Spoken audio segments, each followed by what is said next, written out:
All right. You should be live. Thank you. Okay. Let's do that. And are you going to post that link to the? Okay. Good stuff. Where are we? Uh-oh. Okay.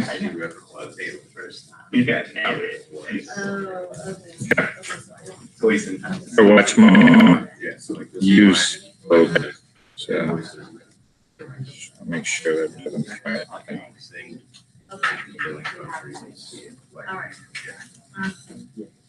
Okay. So how was Wednesday? You guys covered everything? Went through it? Okay, good. Now let's go to. So what are we going to do now? We're going to first continue with some of the inserts and joins and dates, all that stuff with SQL alchemy, and then we're going to go next into something called as Flask. Has anybody worked with Flask before? Heard of it? Yeah. Yeah. Jim isn't here. He was working at Flask. But the idea of Flask is you learn about object relational mapping. You know what that is? ORM stuff. Did you read about it? No. Who can explain me? What Patrick? I saw you know. Oh, I know the act. Okay. Well, yeah. Probably use it. Correct. Yeah. You probably can't find it. Right. Yeah. So it helps you. It helps you basically. What you're doing in SQL alchemy is like kind of interface between high level between tables and classes, right? So did you use it? Change like basically bringing in tables from databases using SQL alchemy and like reading those, right? So that's exactly mapping means, right? So mapping objects in your programs to SQL or database related stuff, correct? So high level, let's keep it there. And now, so basically bringing your tables if need be as objects and et cetera, et cetera. So here we go. We're live and let's look at these things. And so first one we're going to look at is this thing. Joins. So joins. We learned about database joins, multiple ways of doing it. But using the SQL alchemy package, right, we can bring these several functions. We looked at, I'm hoping that you have looked at create engine, inspect, and then session, maybe. You guys looked at these. Did you guys look at automap base? Okay, so these are different functions that you can use to bring data or map your database into ORM classes, right? So basically your database gets into your almost becomes like objects that you can access, right? So good. So now I remember on Monday we looked at how we can connect to a database either on your system, right? So on your MySQL system that you have installed on your machine. And then also look at how you can connect to a CSV file. And I think we imported a CSV file and loaded it into your database, correct? So you know how to do that. So this is SQLite. So SQLite is basically also a database, but it's like very light database. You know, as it says, SQLite. It doesn't have a lot of bells and whistles that typical databases have. Like dates won't have like fancy date functions and stuff like that. So it's just like basically helping you.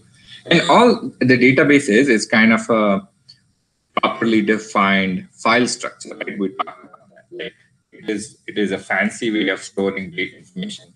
But at the end of the day, everything is a file on a computer. Right? So databases also have files.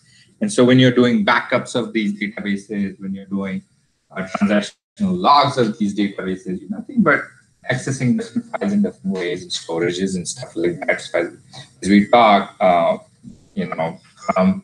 binary zeros to ones to computers today, and the functions and programs that we use today database are just effective file management systems that somebody is defined like we do, like, but not all of us are organized as we want to be. And so when I create, for example, folders on my computer, I may not remember where things may go, and I may lose them. So database is a structured way of storing that information, retrieving that information. And so SQLite is also a database type or a file that will be in your computer, let's say, and it has similar structures. So there's a way you can write it, and so that's enough for now. So SQLite is also basically a database. We're connecting to it, and then of course these are the methods how you now. These are the ways you connect and make sure that your tabular metadata. Metadata is basically your framework. Right? The framework of your database is passed into your ORM classes. Okay. So these are multiple ways. This is one of the ways you can do metadata function, which is another way you look at it today. But this is how you get it. So what I'm doing here is basically first bringing in all these things, right? Then I'm connecting to the database, which is in my resources folder, which is just like a file. And then I'm mapping these objects. So what's happening here is there are only two tables, okay? All them are objects, two tables. Remember them as tables because we're just coming off of MySQL. Let's go in that direction. Until you get comfortable with the nomenclature, right? So EA, NA, okay?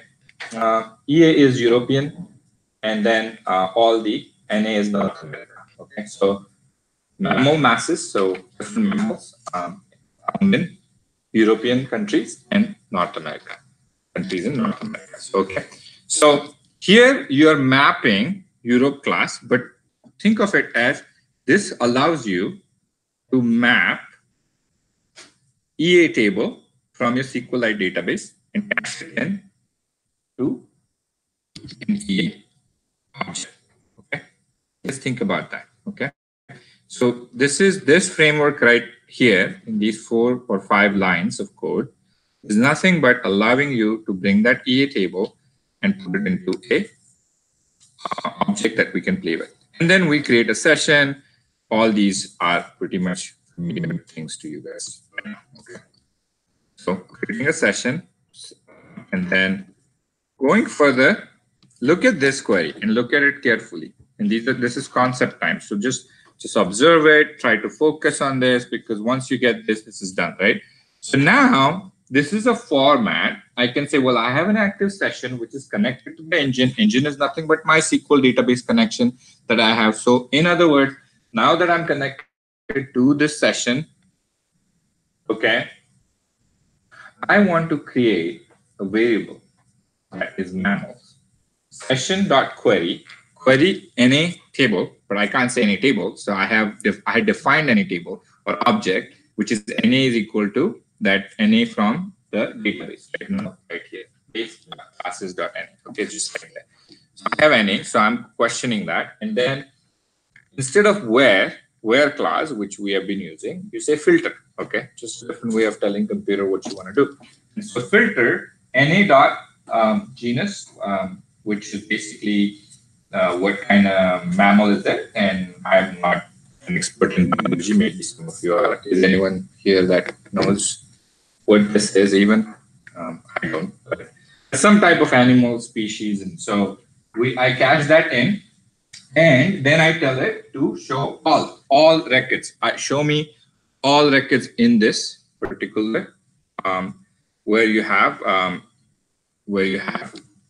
So get that, okay? And then now I'm saying for mammals and mammals, so variable that goes in increments, bring me the first element and the first genus of that particular mammal, okay?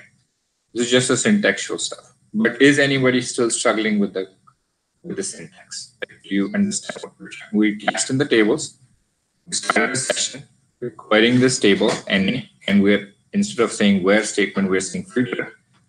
Genus is equal to, and look at the syntax, it says equal to twice, right? And as well clause, we say equal to one time, and then Antilocapra is probably the genus, and then getting the first one in that one, and then this is how we display it.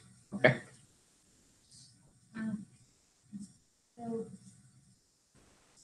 as far as section, I guess the way I was doing it with my friends were sorry I was getting tripped up on how to call out column versus the table when I was trying to do the query part.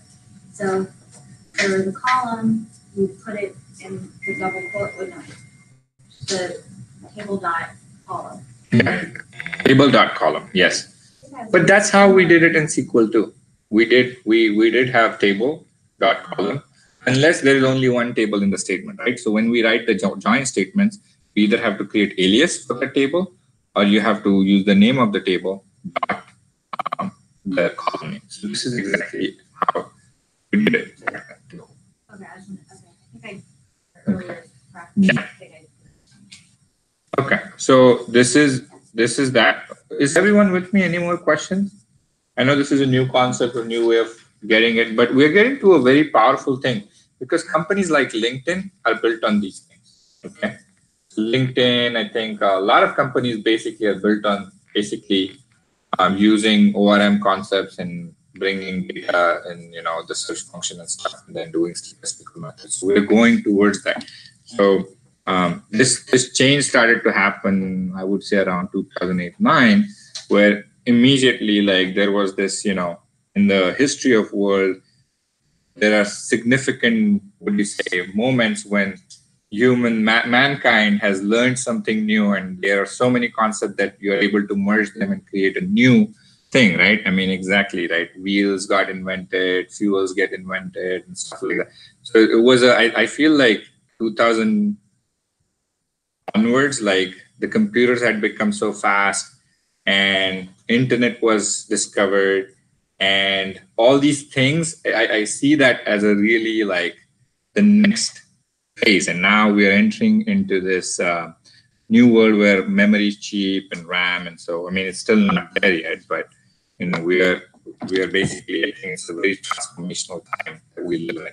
It's great to be, we live between 1970 and 90. It was the industrial revolution most likely, and then it's computer time. So it's a great time to be alive. I honestly think, and you guys are making great choice by learn how to do it, and it's not easy because all these concepts are coming together. So anyway, so then the other way of inspect function. Did you guys cover that on Wednesday?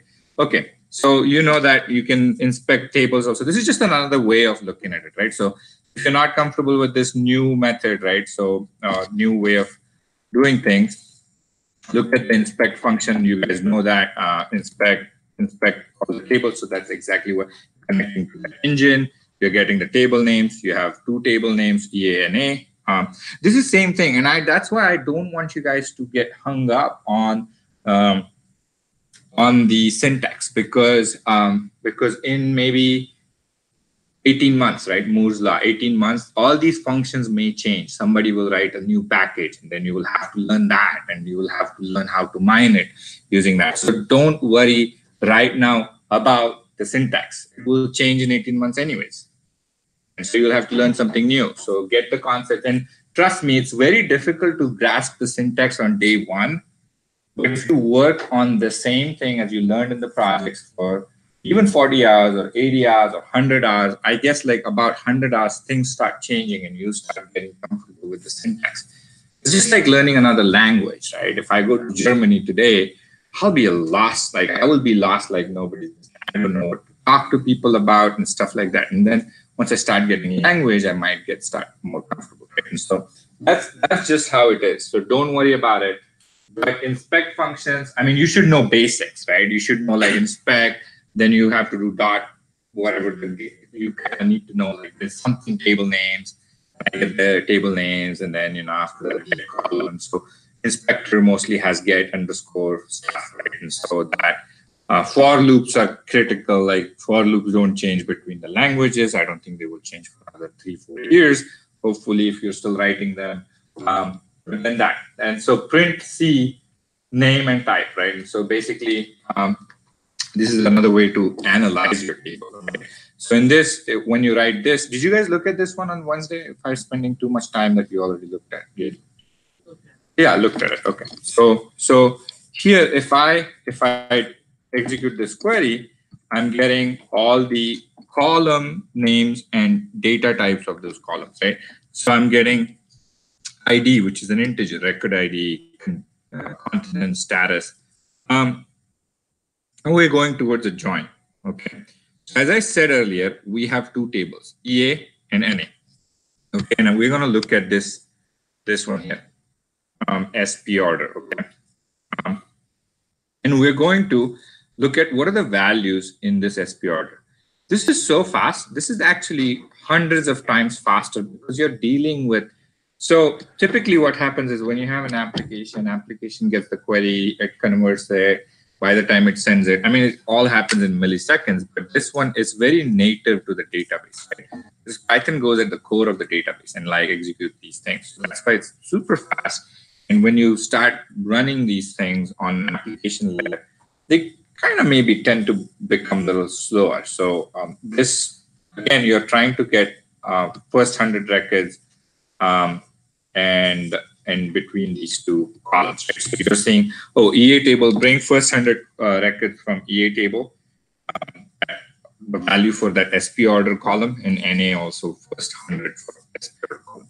Now you're looking at it. Okay, fine. So this is species, some kind of details.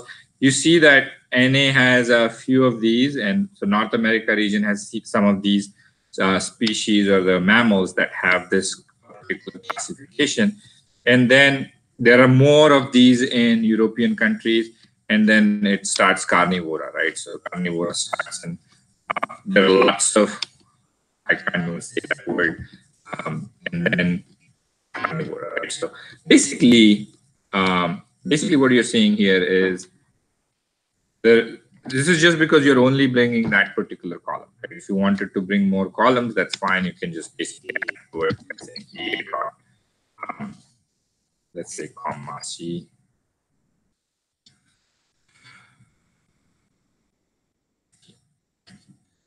And then you execute it. Okay, so I can bring multiple columns. So by the way, you can also do this. So here echo is false, right? Echo means basically almost show me the query, like what query goes back to the database, right? So if I go here and if I go to here, and if I do this, should bring. Run the session. You Yeah, run the session. Let me run it first. Okay. So if you do echo true, right, will annoyingly give you all the queries that it basically runs behind the scene. Right? So it's saying here, right? So it's saying like, well, basically select star from whatever, select star from this, union all, temp master. These are table information, but more meaningful is here, right? So here, if you see echo true, it's basically trying to execute this query. Right? Select NAID as NAID, NA record as this, blah, blah, blah, blah, blah. And then from where NA equal to genus equal to, and that num value gets here, okay? So it kind of gives you an idea of what's going on. So if when I did this, let me go further. When I did that, it should give me now the query. So it's saying, well, go to this select EA.SP order as EA underscore SP order, EA.com mass G as comma G, and then NA from limit, no limit, offset, and then limit and offset is passed here. So 100 and 0. Okay, is that clear? Is everyone clear what this is doing? I'm going to put this back as false. Questions, anyone? I just want to make sure. Any questions? What did? Yeah. This is actually about like people that update this and how we're going to do it. So like when you say people are going to eventually come in and change this and they're going to be writing this a different way, why would you change something that already works? And how different is it going to be? It evolves, right? So if you look at anything, like for example, let me give like why did we evolve our cars, right? Cars work. You can drive cars, but we want automated cars or cars work, but you go and you do some kind of auto control to make it cruise control or something like that. Same concept, right? Every like Python was what, like 3 dot something, and what is it now, like 5 dot something, right? So new functions, new libraries, new ways of calling things. Languages evolved. C became C++. More functions, more powerful. So syntax definitely changes. I mean, if it's not your day-to-day job, like you don't remember, like you can't count on it in like 18 months. 18 months new function. 18 months changes for sure. Yes. I've been writing like databases, like regular Yeah. databases, like obviously there's new, better ways. Functions, the new ways of doing it. Yeah. Best practices, or and you learn it as you go, but it's nothing like crazy different. Yeah, go ahead, Zach. So I Yeah. want to continue this too long, but like, Right. how do websites like Stack Overflow keep up to date with like current, like do they mark old code snippets or whatever threads from old things, and then just it's a constant process? Yeah, they probably cache it the way, like, what are the most accessed questions, or like what are the most, and so those are cached up, and then others are probably on a cache basis, probably on some database. So you don't notice this because they have highly redundant systems. So does Google. But to your question, like you said, you have been working with databases, SQL Server, right? You remember SQL Server in 2005? And SQL Server 2016, I mean, if you have seen that, there are a lot of differences. The way you can partition things, the way you can, like, it's the GUI is much more crisper, better. The files, functions up there are added more. I mean, SQL hasn't changed. Yeah, Like, the main functions that I do on day to day, like really, I mean, you can continue to do it that way, or you can make it better by, adapting to the new stuff. But yeah, so these, like, we can always go back and do, let's say, like what we learned, even though we're the newer things. So it's not like those get like purged or whatever. No, those don't get purged. They probably evolve, right? Okay. So they evolve with maybe in next package they will add four more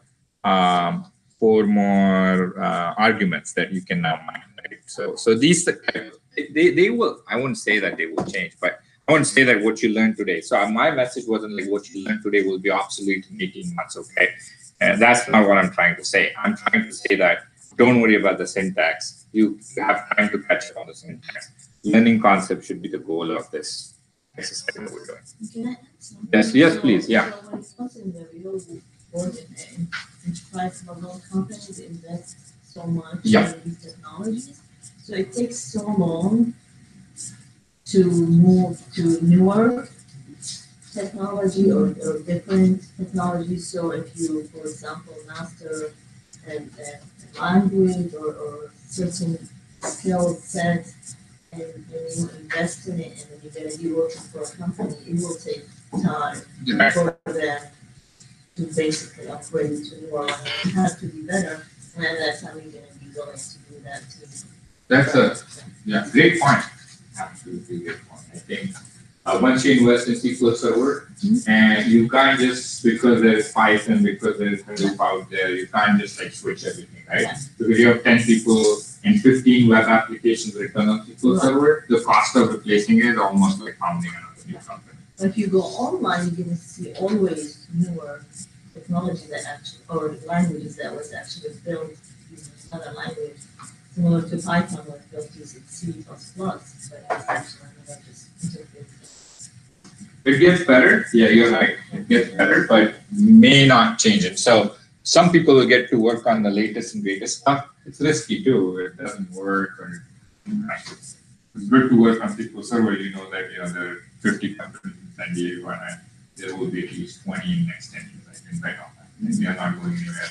Microsoft has a constant stream of revenue, so Microsoft is adding all the stuff to Azure now. Azure is adding all the machine learning algorithms and stuff. So they're evolving without having to add the headache back to the developers, right? So It's a like, don't worry about it. What you learn here, I was just saying that, yeah, good discussion. So you wanna always do your homework before pick a technology or any new language to learn, but after that, hopefully you do your homework, then if they want. Yeah, good point. Good point. So do your homework. That's fine. You know, one time we had, today's not a good time. Maybe when we are running ahead of time and not behind. It's only my fault. But we can discuss this. Like, that's why I kept saying, where do you want to live? What are the companies there? What are the technologies they use? What do you get to work in them? Study all of that, right? Before you jump into one of the pieces. This is a boot camp. We'll get you ready for things that you want to do, but just make sure that you.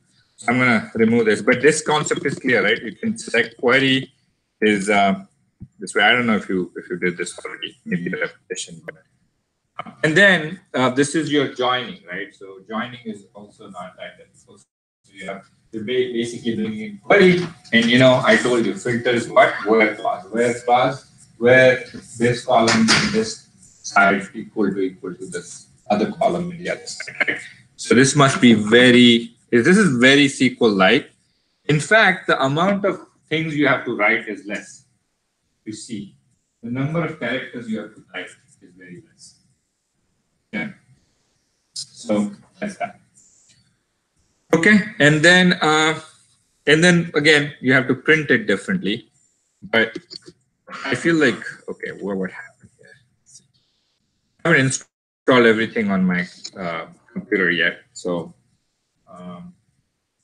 maybe certain things may fit. I did my due diligence to know everything is there, but I don't have MySQL. I don't think we need it.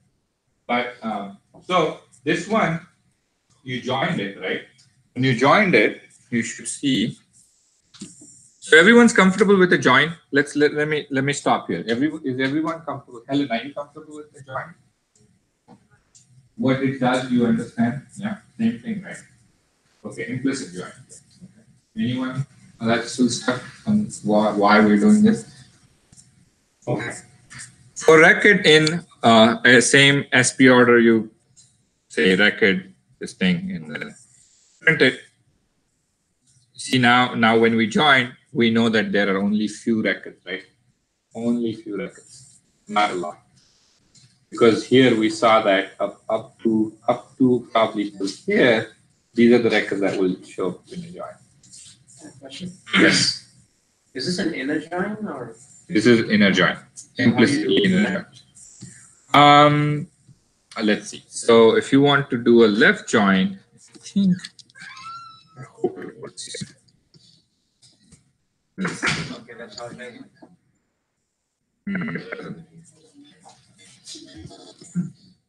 Just do this.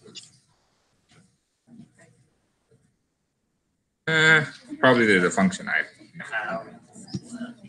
no. There's some argument. Maybe I'll check and I'll let you know. Yeah. So then you basically bringing in SEL, and what you're doing here is you're creating an array list. Right? This is a list. So you're saying select all these columns. Why? Because you can do it here too, but you're just basically doing this list, so you can use this star and then this argument. So you can keep adding columns here. I'll keep adding columns in the select statement. This is exactly same as if you copied it here and then put it here. Okay, it makes more sense. Okay.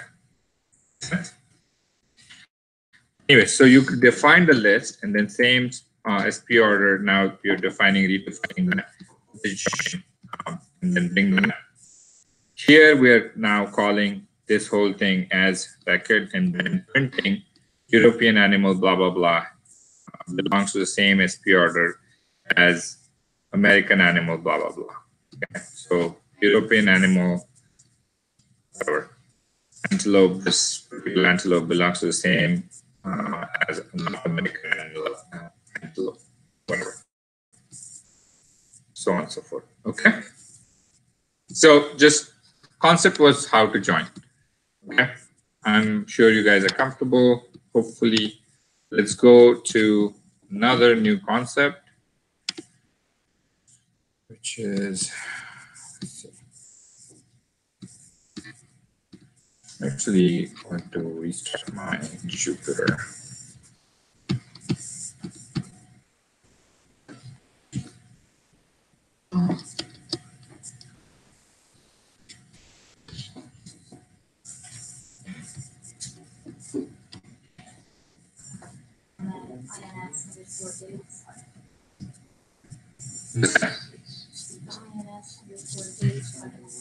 Yep, next one, yeah.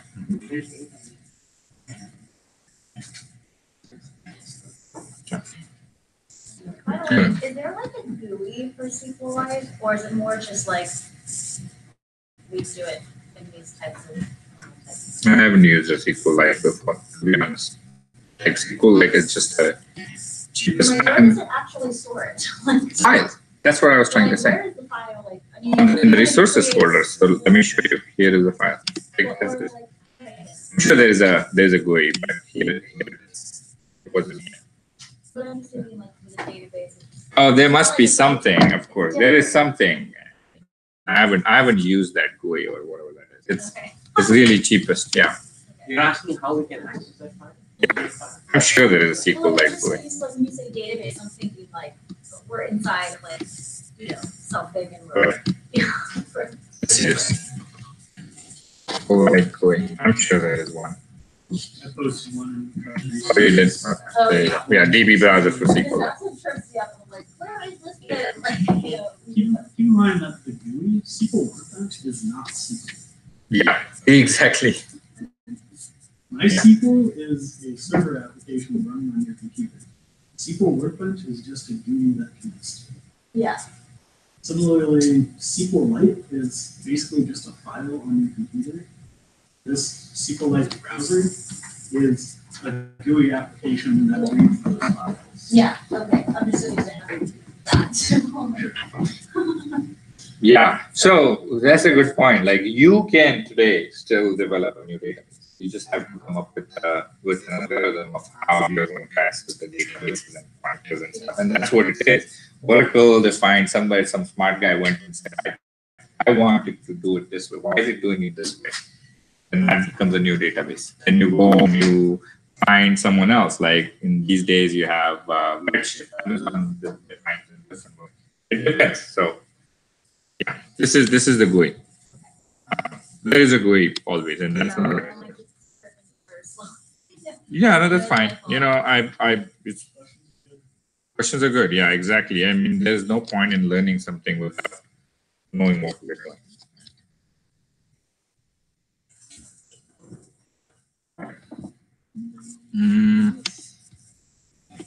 Okay, so next is dates, and let's look at this.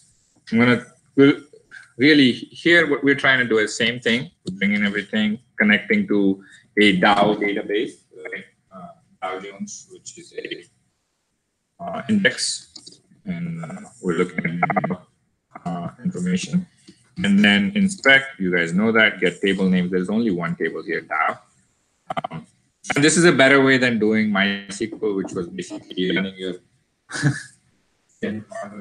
computer as a server and caching it. Right? So if I have only one table in a SQLite format, it's much slower. It's almost like accessing an Excel file.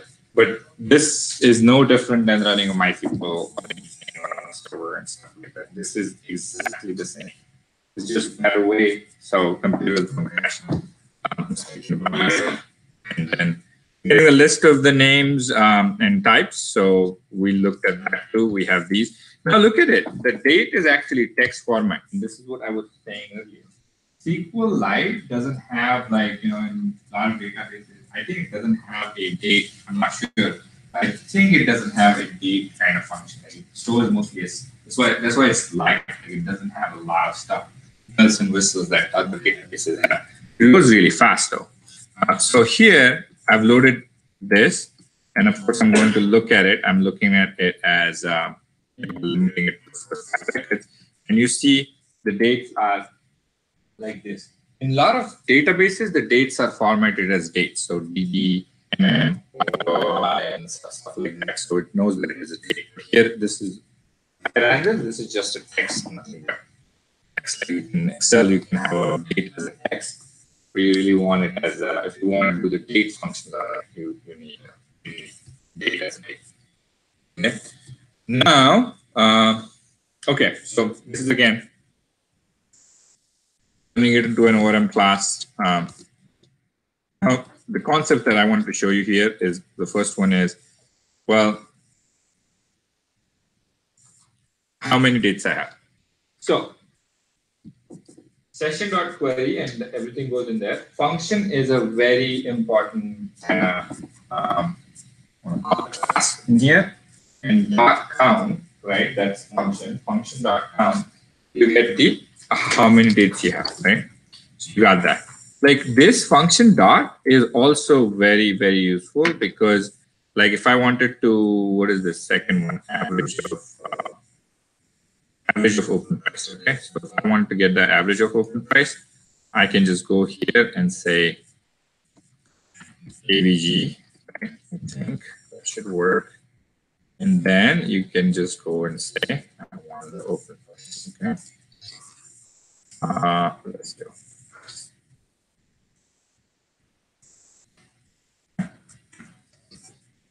I got the average of open price. Okay. You can do sum. If it's sum, you want to sum anything, you can do that. You can do standard.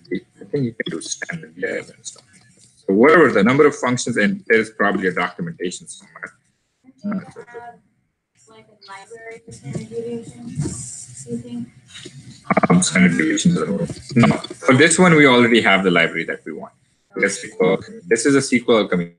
Yeah, you had to, when you were learning in pandas and stuff, those are different things. So look, we're not bringing pandas here, right? If you can also bring pandas in here, read this, read a data frame, and then go from there and do all the functions that you were doing. Is that clear? What I'm saying?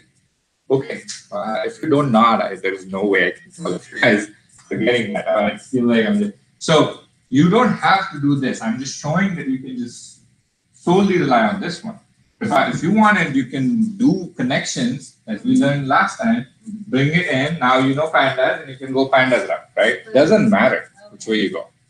Just say, I'm just showing you these things. I mean, just so you know, like if somebody ever asks you, so how will you do it in SQL? Like, well, that is function dot word. That's all you need to remember, because pandas is more, NumPy is more powerful than anything else. You can bring that and then use pandas, create data frames, and go the first route if you want. Good. So this one is also possible because somebody who wrote this has so max, I can see what was the max open price. 172 min, all those functions work. And I was just checking if standard dev works or not. So whoever has written hasn't written a standard dev function within that class. Maybe that will happen in next package. That's what I'm saying. So packages change, they evolve. That's what. Or I think you can contribute too. There's a way you can go and if there's nothing else to do. So it's count of 50 dates. What's the earliest date, right? Everything. I'm just showing you the. Again, you can do it in a million different ways. You can do it in SQL. Like, question could also be like, well, why would I do it? Pick a way you're comfortable. The good thing about data scientists is you should know the tools, and you can pick any tool that you are most comfortable with to display the results. Nobody's going to force you unless you're in an enterprise environment like a company where they say, oh, well, you know, we all do this in Tableau. We all do this in SQL Server. We all do. That's what happens. That's the standard way.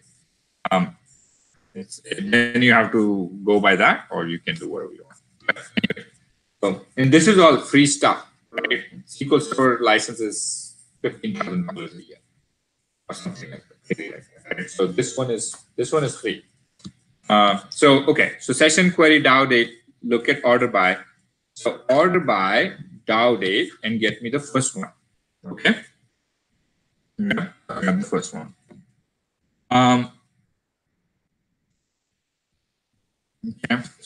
that. Okay, so yeah, fair enough. What's the latest date, right?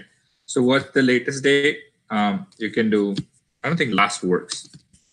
Do last doesn't work. So I'm stuck with first. Who wants to take a guess? What can I do to get? So first will work.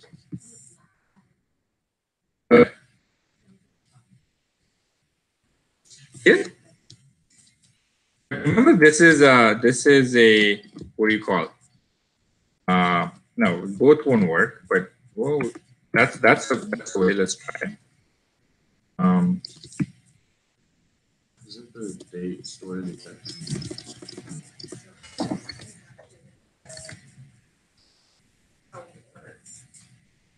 Yeah, so exactly. So you could do that, but let's see. Or we can order by descending. By descending. That's Maybe that was. Last and then you can do order by. You couldn't do last, right? But now date yes.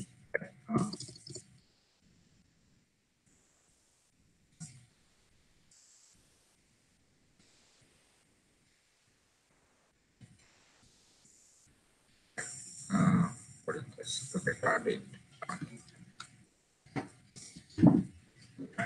So descending. So the links are a little tricky here, right? So you need to see where you're going. Like SQL, we have gotten used to the format. But what happens is after every dot, you're going and evoking something else. Go here, cache that, evoke something, and then go here, cache that, evoke something. So it gets ordered by date, it gets date object, and then goes and evokes function. It's smart enough to recognize how it will go. So that's the answer here. Find all the dates that are greater than this. Okay. So as I was saying, session query DAO date filter greater than this order by. So this is a nicer way of writing it. Right? If you have a slash, you don't have to write this in one sentence. I don't need these slashes. Okay. I can just go and write it in one straight line, but it becomes kind of ugly to read. I can't tell what's going on. It runs just fine. It runs just fine if you don't have those. So this is adding more readability. You can use tabs to make it more readable, and run it will run the same. Okay. This is just adding for readability. Those are not part of the format. Okay. Question? Yes. Okay, so I mean, we're able to order it because the string was formatted in that way, right? So if it was like messed up or like where the year was at the end, with SQL thought like this isn't smart enough to figure it out, or it's really basically just doing it on the text, right?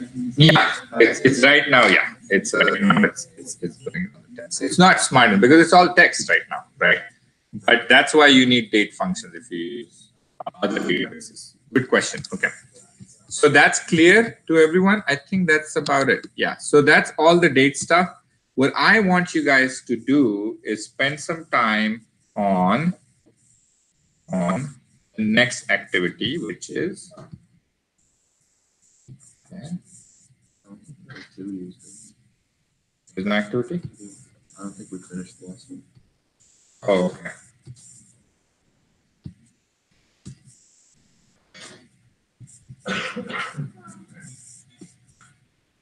Did you guys finish this one? Student dates? No. Okay. Do you want to try something? Try the student dates one. Or give yourself like 10 minutes maybe. 11:50. Try that one. And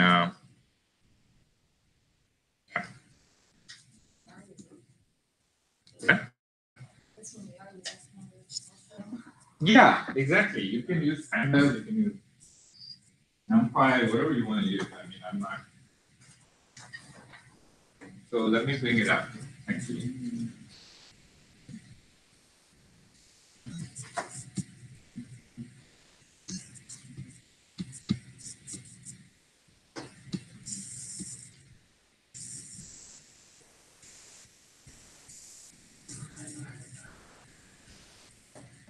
I think some of these things may be on your homework also. So what we learn.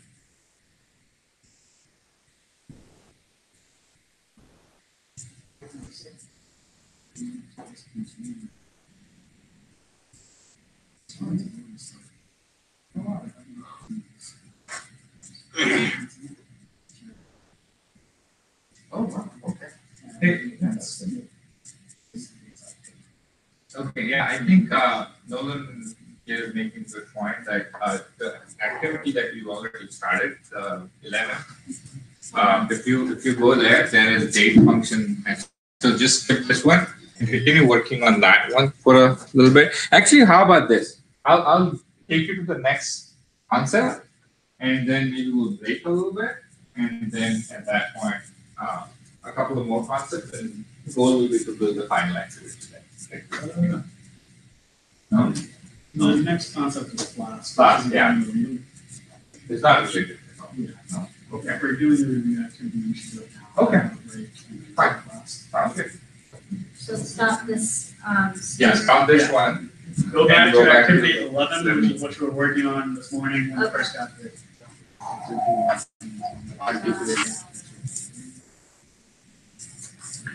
This one.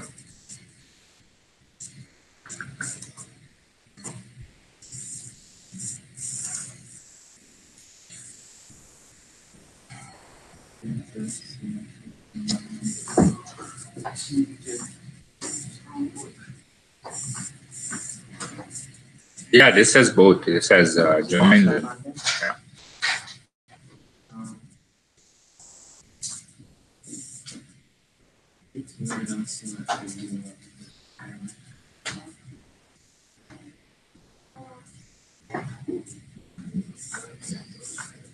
What's the date?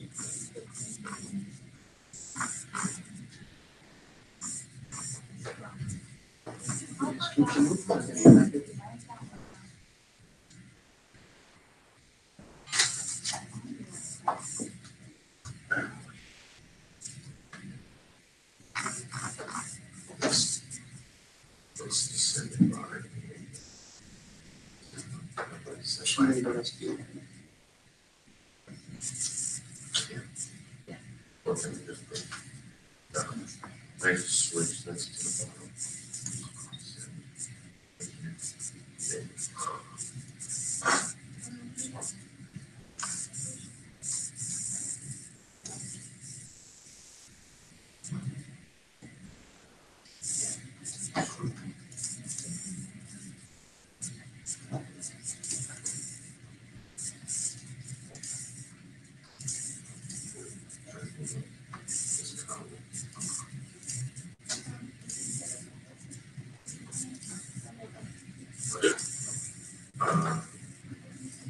Yeah, we'll work like this.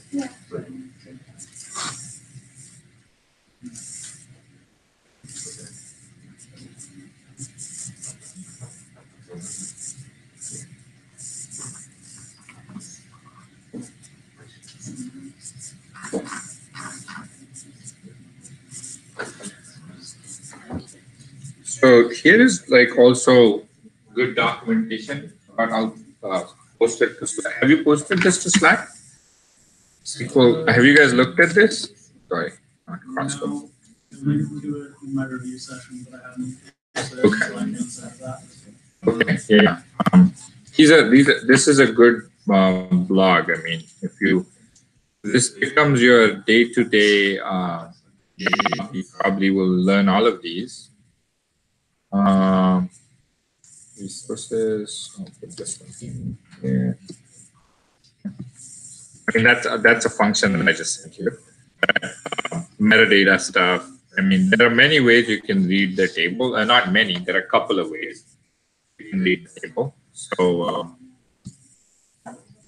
generating mapping using existing metadata. So,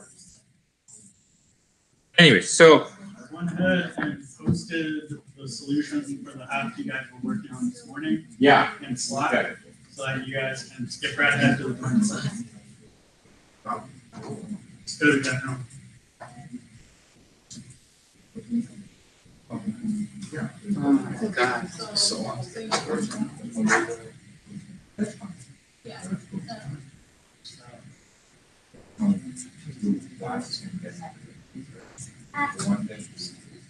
You don't have to have it.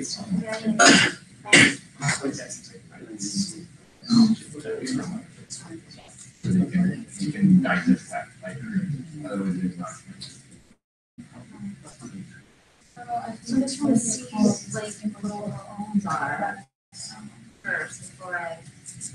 Ah. I thought I had to do the reference when I referenced.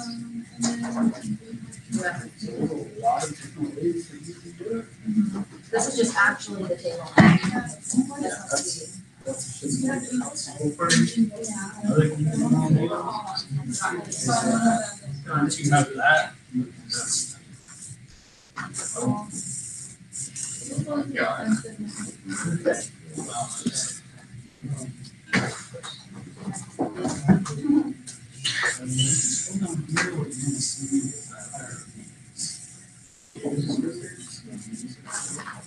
Oh.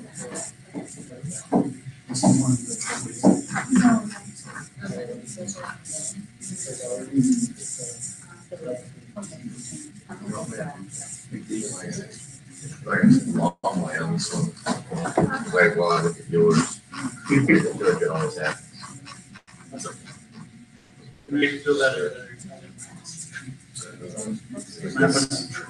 This one's just like, is this one?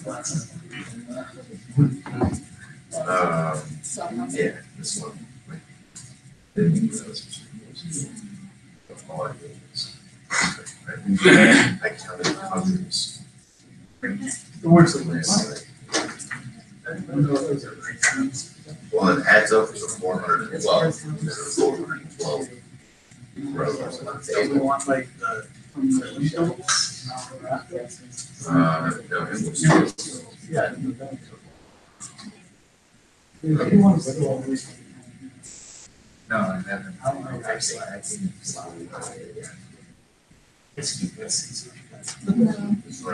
We run it now.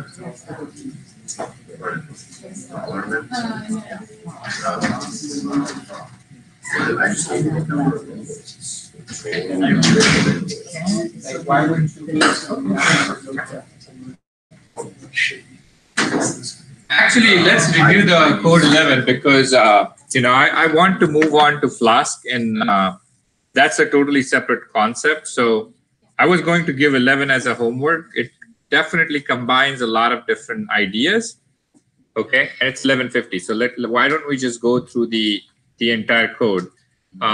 There may be a couple of things you might have to look up, but I think it was a fair assessment that you could go through it without having to do it. So let's look at it. Okay, so I don't care if you imported warnings and stuff. That's fine. Okay, that first code is okay. Let's stop trying to solve it and just let's look at it, because Flask is also very, very important concept, and I think that requires we kind of stopping and thinking about these things. This is pretty standard. Okay. Importing function, we know why we do that. Function dot, func dot, right? And we can do sum, count, all these other great things. I'm going to zoom in a little bit so everybody probably can see it a little better. And I thought maybe some of these concepts were covered on Wednesday because they were, right? Yeah. Yeah. Right. I thought this was like Wednesday's plan, so it's okay. We can go through this. So engine, creation of engine. So let me ask, who forget about warnings, that's fine. Who is still struggling to understand this block? And please speak up, because others may have the same question, they are just not asking. So who is still figuring out what to import? If you don't want to import, you can import everything if you want. Okay, but that's too much. I mean, it's not too much in today's world, but just import sections should be clear, right? They're mostly repeatable also. So no one, I'm assuming that nobody is struggling with that. Who is struggling with what engine does? What I understand is just next to like the file that you want to be able to work with. Just the file, or we looked in the Monday session, we can connect to the database. And SQL, anything, yeah, where who's struggling with concept called what is a server and what is a client? Because that's a basic concept. Like if you server is where the data is hosted. Anyone who is asking for that information becomes a client. Okay, this is again going to come in Flask. So server, and when we installed MySQL on our computers, we installed the server, and with it came Workbench. Workbench is, as Nolan said earlier, only a client. Workbench only requests for information. It doesn't store information. It doesn't have any of it. The information is stored in files on the database server, such as SQLite is a database file. Okay. Anyways, so connecting this particular format in many different ways, this create engine, this thing, in many different ways, will allow you to look at what do you call it? Let me just do this, run this, run this, run this. And this will let you create, and we know this, shift tab. We learned this when we learned Jupyter. Shift tab will give you this whole thing, and you can read it, and when you read it, you know how to connect to it. Okay. Host name, Tiger host name, database name. There are multiple ways of doing this. Password, passwords. It takes time. Stack Overflow will give you examples if you have specific database requests. But this is a big function written in this thing, okay? There are a lot of things, okay? But we looked at many different ways. Particularly, we looked at these things, right? We looked at connecting directly to a database. So PostgreSQL, which is Amazon, but MySQL, we looked at this. Okay. Okay, so that was that. Let's do that again. And then this guy. Okay, so everyone should be comfortable with this piece. How to connect to a database. There's a function called create engine. That just creates engine. It doesn't create a session yet. Okay. ORM mapping. Remember this. This is it. AutoMap base maps it. I sent a documentation on AutoMap base on the Slack channel. That may help you understand a little better what we're trying to do. But basically, we're assigning a base, we're preparing a base, and then we're importing all the classes. Okay, that's what we're doing. Think about it like that. Base equal AutoMap base, creates that base, prepares it through this engine, pass the engine, say true or false, whatever that is, but then you're getting all the different classes. Classes, nothing but think of it as tables. Okay. So when you ran this, you now know that in this Chinook database, you have albums, artists, customers, employees, genres, invoice items, invoices, tracks, media types, and playlists. These are the tables. Okay, these are the tables in this database. Think of it like that. Okay. Okay. So now I want to read the invoices table. Okay, reference to this invoices table. So I say invoices. This is asking me to do that. I'm saying invoices equal to base dot classes dot invoices. Okay. So now I have that. Imagine you have this. Now this becomes your table. In SQL, this is now cast in. And reference is cast in. Table is not cast in. Just the reference to that table is cast in. So now invoices in your program becomes, oh, when you say invoices, the program understands, oh, you're talking about that invoices table in your table. Okay. Creating a database session object. That is always session. And when you have this capital letter, it's like a class, okay? Class, and then this becomes the object of the class. We looked at methods on Monday, right? So it's like an object of that session class. An engine is the parameter that you pass. You got that, okay? Now, session is what the engine represents. So connection represents. So in this session, I want to query something. So naturally think of session dot query. That's how I query things. What do I want to query? I want to get the list of all the countries. Okay. In invoices table, Yeah, how would you know? How would you know what columns are in invoices table? How would you know? We need to get the billing country as the billing country. It's probably given here, right? Was this comment on your stuff? No, right? You just were starting with a blank slate. So if you want to know what we looked at it just now, right? Let me bring it up. Did you not look at this on Wednesday? Like this? Did you ask that last question again? Like how would you look at the yes, absolutely. Inspect, right? So inspect will allow you to inspect a table. Yeah, I didn't get an answer from anyone in the class, so thanks for asking. That's exactly right. So once you do inspect, you know inspector tape, and then inspector will give you that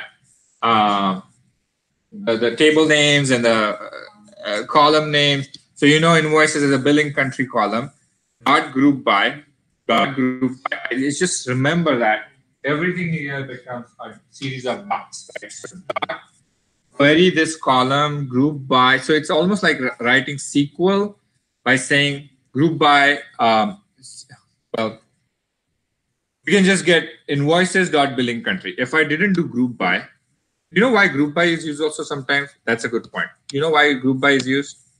So let's see this. If I did that, it will bring me different countries. Okay. Well, it didn't. Let's see. Sure. All the countries.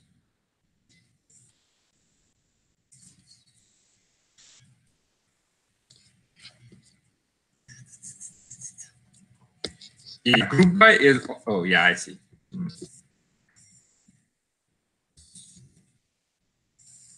What is going on now? Invoices is not defined. This was not defined. I don't know. It should bring me. Let me take this off. Let's do this, take it off. And so what happened here is without the group by, it was giving me USA multiple times. So I'm not getting distinct countries. You know what I'm saying? So it's going and fetching every single record. When I do group by, I'm also telling group by country. Group by also used to get distinct values sometimes. Or you can do this code right here. You can just do distinct. If I did just distinct, it should also give me distinct countries, right? Because now I'm just asking the program to give me only distinct stuff. But group by, very cleverly used, sometimes can give you just distinct values because it's going to only bring group by. Is going to so group by typically is used to do what? Like some certain things in that country, right? If you just do the group by on that column, it will just bring you the distinct values, which is what is happening here. So there are two ways to do it. You can do group by.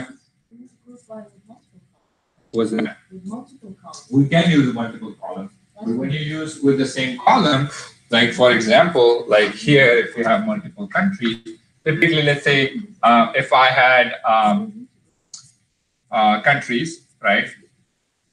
US and GDP, right? GDP of countries. China, I think this is 180, whatever, trillion. Wow. China is, I don't know, probably like 150 trillion. So on and so forth, India and all that stuff, blah, blah, blah. And if you had like different values for different things, and if you wanted to group by, add these values, let's say there's something trillion, blah, blah, blah. And then if you wanted to add these values, you would like select countries, comma, sum of whatever GDP, blah, blah, blah, from this country table, right? Group by. That's why I use group by mostly. But if I don't want that, and if I want just the values of this, I don't have to do a sum or anything. If I just do this and group by country, it will bring me distinct values. It will bring me a sum of that. So that's what we're doing here. So either of these two should work. You can do group by. I would rather do distinct here. That will be a faster operation.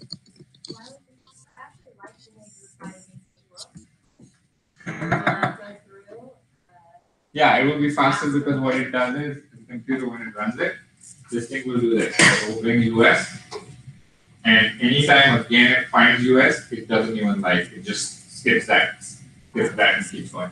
Group by is going to do this. It's going to take that one, create a bucket for it. Another US it finds, it's going to add the bucket. So it has to read the full thing every time, right? So this thing will be faster. If there were millions of rows, you can see the difference. Yes. More important than that it's faster is that it's explicit. That's true. You're explicitly stating that I want distinct elements. If you're doing a group by, that's kind of weird and complicated, and in this case less efficient. There's just use distinct when you're trying to get distinct values. Correct. Yeah, use distinct. It's easier to remember. The function, it's a dedicated function also explicitly says, makes your code more readable because, if you show someone group by that's new, they're like, why are you doing it this way? Anyway, so then, bless you. So now, yeah, see, we were almost there. Like if you had to do a group by, if you had to do a sum of invoices by country, a billing country, then you need to do group by anyways, okay? In that case, you will write, if you have become comfortable with SQL, so this whole bootcamp is really a great structure to learn because it taught you Excel. Excel, you understood how things happen. It took you to some programming. Then it brought you to Python of doing those things. And then it taught you some basic things in Jupyter, stuff like that. Then it helped you got another library, pandas, then NumPy, then SQL, now SQL to this, right? And so here, if you become comfortable with your previous concept, and you can go all the way back to Excel if you don't see what needs to be done. So think about if I needed this, I'll have to create a pivot. The pivot will create things for me automatically. I'll filter by billing countries, or I'll do sum. There is a sum box in Excel. You can bring in and you can drop billing country. That's almost like your group by. So try to associate things from what you know, and that will help you learn faster. So group by invoices, billing country, function got sum of invoices total, and then ordering it by descending. We learned all these things just now earlier, but I can see why it would be difficult to understand how to apply it right away. But if you break the problem in small blocks, then you might find a solution. You might still not find a solution because you haven't perfected the syntax yet. Guess what? If I worked in this today and I don't do anything for next 1 year in this particular realm, I'll struggle too. It's difficult to remember the syntax. You unlearn stuff really fast too. So get the concept, and when you decide what you want to do, or when somebody else decides for you, right? When you get the job, then go back. If you have the concept, learn the syntax. It will take you a week or two at most, and then you can be comfortable. So anyways, this is it. We're just looking at those numbers and seeing. So if you run this one, so this involved combining 3 concepts or more concepts. First you had to find what tables you have in your database, right? So that was your inspect function or your auto map kind of stuff, which can give you the different classes.keys, which brings all the tables. We got all the tables first. Okay, then in the billing, so this is exactly how we were doing things with MySQL. We're going, exploring the schema, exploring the database diagrams. That's where it starts. So first look at your data element, right? Get what you are working with. We looked at the billing country, not in this one, but you could write an inspect program to see different columns in billing country. When we did that, we found that we can get invoicing totals by doing invoices. Invoices is then we parameterize that particular thing as invoices. Here we got distinct countries. Here now we're going to go and do a group by. Okay? So group by, order by. You don't have to do order by. If you don't do order by, that's fine. If you don't do order by, it will be just fine. So we'll bring in, let's just do this. We'll bring in, not necessarily in that order. It's bringing, then ordering it by the name of the country. Okay. Order by was optional. Okay. optional, and also ask that and sort the output in descending order. These are three different ideas. So if you can comfortably do this, great. Then think about what next you want to do. Is that's order by. Okay. Order by highest to lowest. Is that clear? Is everybody clear? I mean, I understand it's conceptually should be sinking in. Anyways, so save a reference. Okay, well, I can save a reference now. You can do data frames if you wanted to do that. Okay, you could have read this into Pandas and then you don't have to struggle. I mean, we are looking at the output. Okay, these are the concepts to revise in this particular way for now, but you can go back, switch back and forth if you want. Items and save a reference to invoices total, list all billing codes. Now it's becoming repetitive, right? It's trying to ask you to do different things. Here you are doing filtering. And then grouping by. All these are SQL queries and SQL queries only. Okay. I tried to do that frame with that one, but it was in the wrong order. So how would you? What do you mean wrong order? I'd have to pull it back up, but basically I called it by columns, and I think I really wanted to call it by rows kind of. But like if you were going to dump that into data frame just briefly. Oh, can we take that offline also? Well, what do you mean it didn't? I erased like the code that I did, but what I pulled up, it looks like a data frame, but it was just, it didn't list the countries and the invoices. It sort of went the other direction. So just the simple, like what would be the syntax. Yeah. That sounds smart, but when you go F equals P data frame and you put it in brackets, what would you call to make that look? Invoices, right? I tried invoices to work. Okay. I was trying to make a data frame earlier. I got a data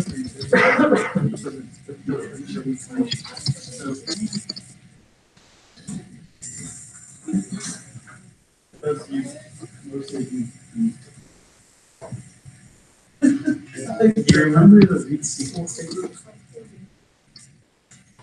You got read SQL?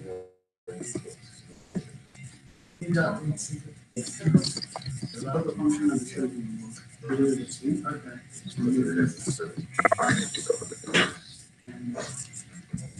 Let's try. I'm gonna give it a try. Let's see if we can do it pretty quick.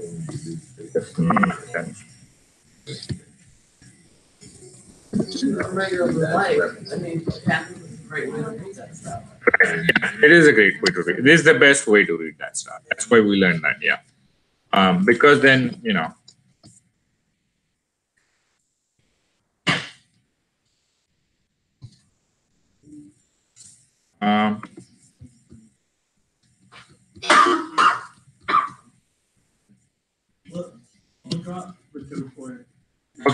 Okay, yeah. Let's keep moving. I just want to finish this and then it's definitely possible. Whatever you want to do here, what we're doing is just learning a new way of doing it. So unless somebody told you no, for reasons why we have all these developers, that you might go in a company and they may say, well, you know what, we do SQL alchemy, so learn this way, because they don't like reading pandas, because I don't know why somebody will make that case. But I'm just saying, if they made a case and they told no, you have to code in this way because 6 other developers do it in this way, you can't be just the one that's always importing pandas, then of course you will have to go and do this way. Okay. Other than that, there is no reason if you're doing your own project. And I mean, I'll probably go and fight with the manager and say, well, why this has this benefit. Of course, you can't do that when don't do that in the first 30 days of your job, right? So just do it how you want to do. Other than that, there is no way why you have to do it this way. And there is always going to be a case when you join a job, they do it this way, and you have to do it that way. So this is, you have to do it that way. There are 20 other ways of doing it, but you can't reason with them, right? Because it's not a good practice. Don't reason with it. Yeah. They need to support you. Correct. They need to support your code. If you go on a vacation, they need somebody else to be able to read and write what you've written or fix it if something goes wrong. So this is just one other way. You have learned MySQL and you will learn Pandas, NumPy, all that stuff. But if you like this, embrace it. If you like the other stuff, like I do, embrace that. It's up to you which one you want to embrace. Okay? I just want to drive that point home, and I hope I did it. I hope I did that. So session query, this is basically bringing invoices and then filtering, which is where, and then group by. So this is writing a SQL statement like select billing postal code from invoices table, invoices where invoices dot billing country is USA, group by billing postal code. That's it. That is the SQL. I just said that's it. And so if you like writing SQL, write like that. Here, we also learn we can bring that in, and you can in here you can write the whole SQL, right? You can do that. Anyways, so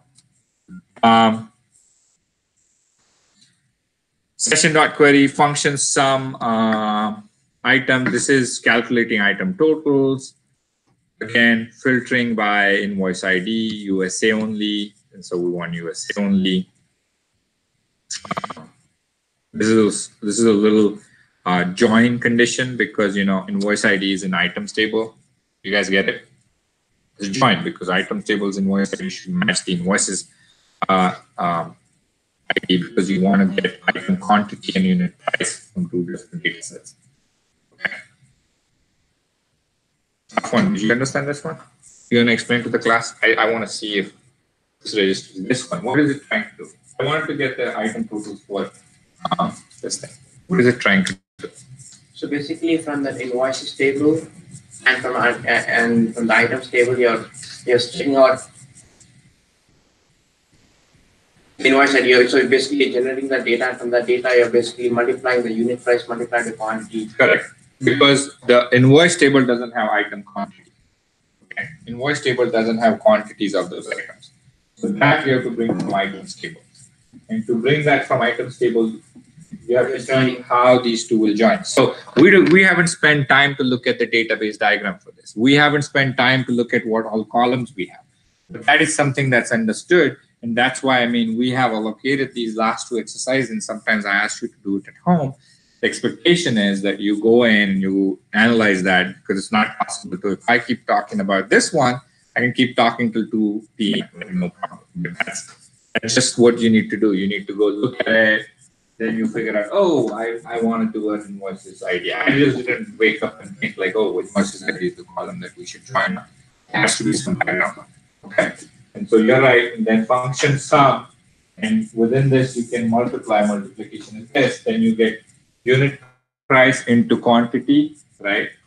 And then you calculate it that way, and you see that that's the same for USA as it's already calculated into the invoices. So invoices total is already in the table, but this is how it came about. Okay, so if somebody asks like, hey, how did you get USA invoices? Yeah, I saw that it was an invoices table, but the application has probably written it already somehow, and it's accurate. Okay, this is just checking the math. Is that clear? Okay. Now the next one is again using all these concepts, right? So basically, if I told you go practice this at home, to get all these outputs right, you will have to query, get the right columns, filter, and then this, and then this, and this. What we learned about dates, yeah, sure. If there was a date involved in here, we could do it. But yeah, if you have learned these concepts on Wednesday, which some of it you did, and then you applied it, you should be able to do it. And we'll definitely send you a code with data. It's not possible to sometimes write it right away. You have to test the things and go through it. But that's also possible if you learn data. Okay. So with that, I think I want to introduce a concept and take a break. So Flask. Okay. I think it started as something like an April Fool's joke. It really did, I think, and people picked on it and they loved it, and then they started doing it, and it was really an efficient way of doing things. Nobody thought that this could evolve to this level, and I don't know who, but some guy who was responsible for that joke in the beginning actually really serious about it and then develop the whole framework. It's a framework that helps, as I said, a lot of companies also. LinkedIn, I think there are others, but LinkedIn is one that definitely uses it. Flask 1.0, if you go to any of these things, because there are a lot of concepts here, like Apache is another thing, which Apache is an open source platform development kind of stuff, which deals a lot of stuff, and like Apache Spark, which we'll look at. I don't want to confuse people with that yet, but you will hear of these things everywhere you go. You will see versions, and you know what's the stable version. So most likely people are stable, but the idea of going to a little unstable version is that there may be things that may have more functions and stuff. So you get tempted to use some kind of development version, or you can have development version in development, and hopefully everybody contributes and make sure that the new version comes to right now. Flask 1.0 is the version. Flask is huge. Like you can have on bytes, and you can teach whole quarter, and you wouldn't be done. Like Flask is one thing that I think is also really famous. And so there is this mega tutorial by Miguel Grinberg, who started it, and it helps you do web development, back-end stuff, as well as front-end with web pages and stuff. This is basically it, right? This has like 23 chapters. If your job ever becomes running things using Flask, you'll buy this book possibly, and then more than that, I would say that if you're really interested in getting into this stuff, do look at this.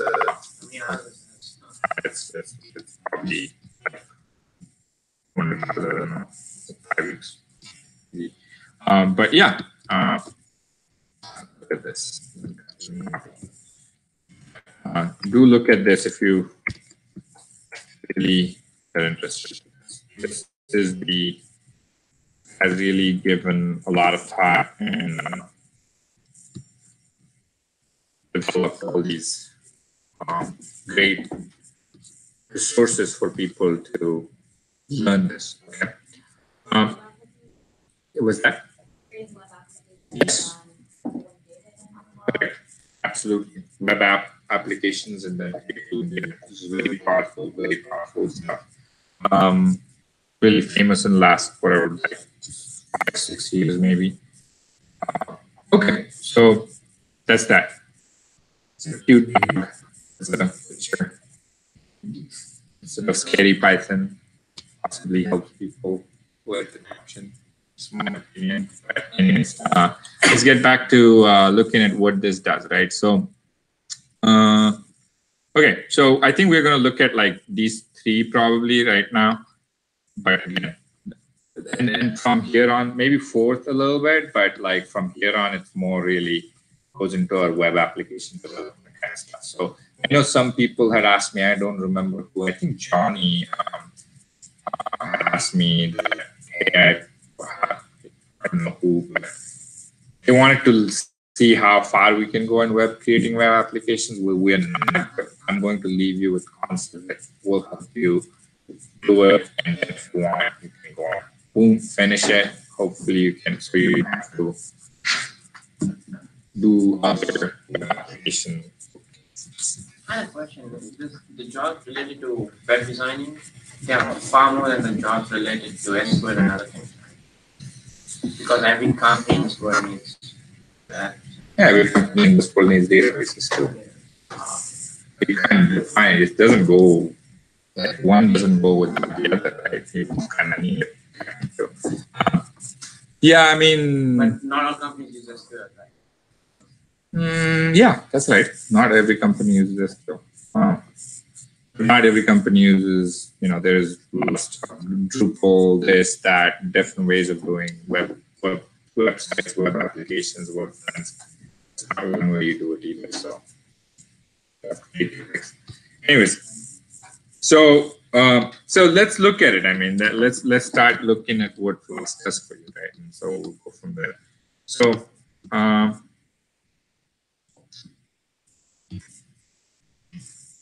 okay. So first of all, I think if you installed Anaconda right, and everything was done right, Flask should be already in your packages or libraries that you got with the Anaconda installation. So Flask comes with it. Okay, so let's think about it a little bit. Let me see. Okay, so you're going. So this is import Flask from Flask, import Flask. Okay, Flask is a class, capital F. Okay, Flask is the package. Okay, these are the things you should remember. Once you import this, you will have in your Python code the necessary things here that will help you define quick web interface, right? So if I was designing, let's say Google, right? I didn't have Google before. My first job will be to kind of give you a page called Google.com. This is my home page for Google, right? I go over here, and this is what I want to display to the world when they come. Right? Forget about search engine criteria and stuff. I want to give them a very nice front page, Google landing page. Right? So this becomes a landing page. Now, if I want to do about, I mean, right now it has all these 100 things because they do a lot of stuff in the back, right? And they talk about like Google Analytics running behind the scene and all this stuff. That's why this URL becomes long. But typical in scenarios like you have Google, and then if you do about, that should be this page. That is this page. Okay, that is this page. About, and then let's see, products. That is this page. Okay, and then commitments.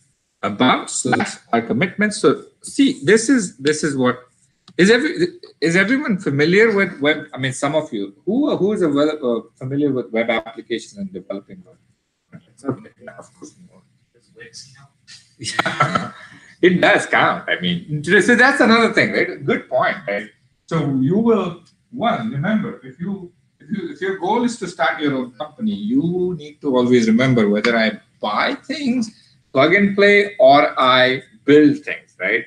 So building can be expensive because you have to pay someone to A, build, but B, maintain. So Wix, great way. I mean, I don't have to, I can plug and play, I can just buy it and do it. Most enterprise solution companies or enterprises will often opt for buying and building. The resources are unreliable. They leave.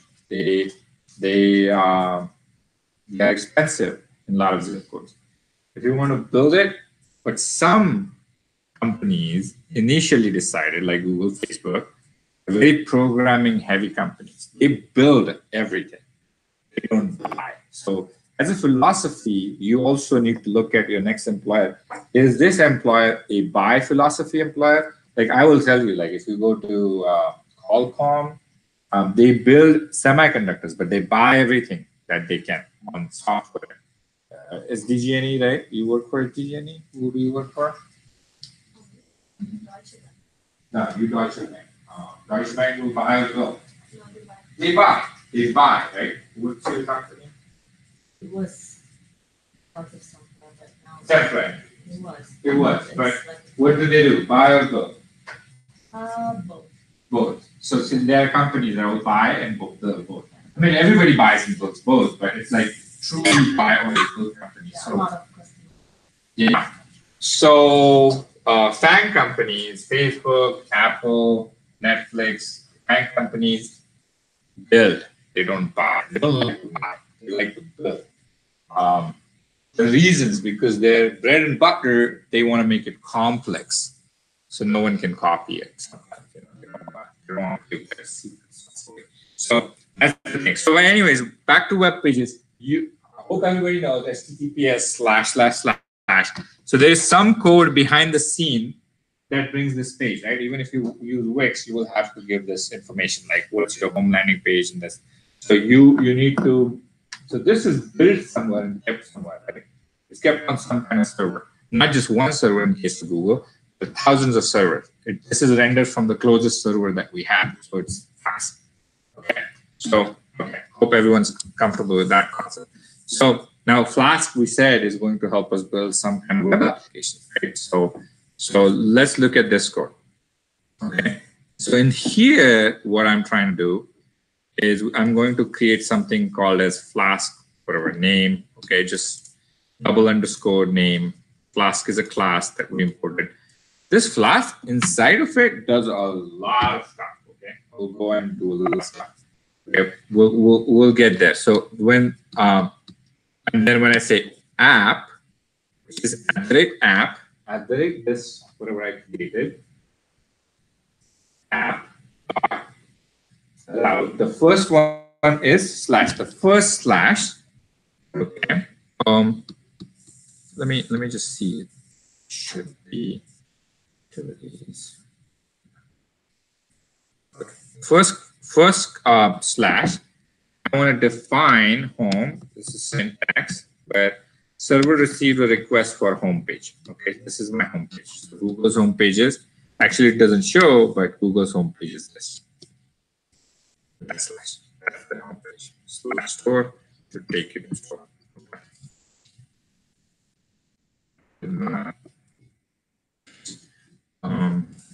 You get the concept, right? So about doesn't have to be this long. Our products doesn't have to be. This is just international English about and then product. Who wants to, because Google is in many countries. If you did it only this, it will just not pretty long. Anyways, so you have this slash, the first slash, and I want to say when they ask for this first slash, give them print this just for our information, but return welcome to my homepage. It's like building hello world program.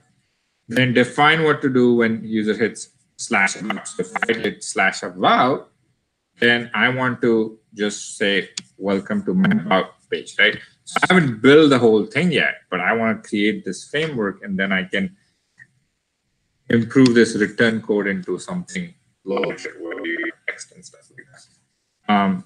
And then this is how, let's say, run debug true, whatever that is. Okay, so I have this app.py.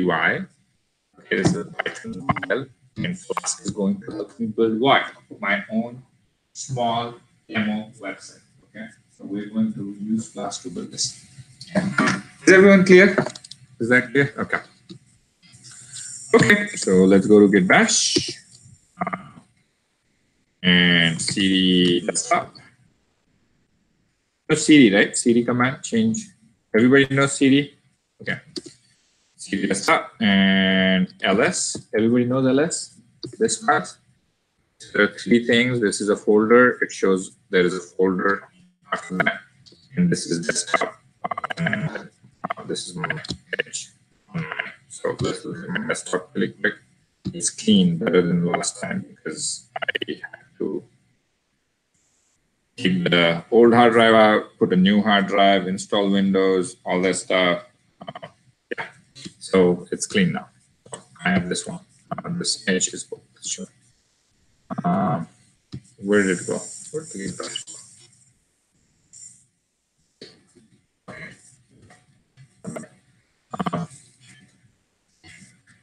Okay, so then here I want to go to CD activities. Let's again, okay, CD. I want to go to the 04 and S. Let's go first.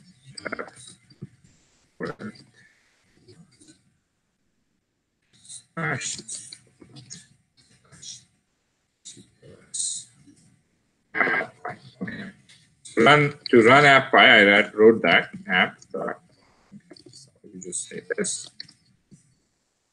Okay. So now, look what it did. It's anytime you see 127.0.0.1, oh, I can't use green. I keep forgetting. There's no. Nobody brought me. No. What is it? Oh, really? Okay. Oh, there you go.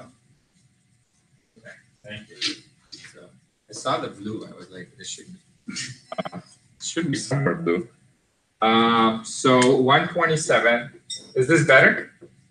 Or 0.1. This is your local host. This is nothing but your local computer. Okay. So I just initiated a quick server on here.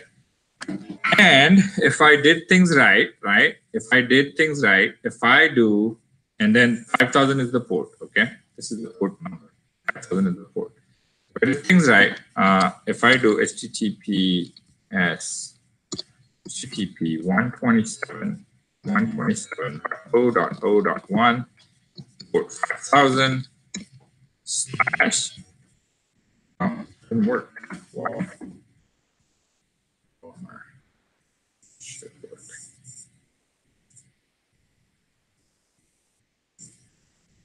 Oh, request. It did work, but then something happened. Let me do this again. No, I did not put the S, but somehow it. I think it crashed. Basically, it crashed again. Let me run that code again. Okay. Let me close everything here. Let me actually close everything. First of all, it closed. Okay, I'll close everything. So this guy. So this guy. Okay, this one. I think maybe Jupyter. That shouldn't happen. The kernels, but that shouldn't happen. Not at all.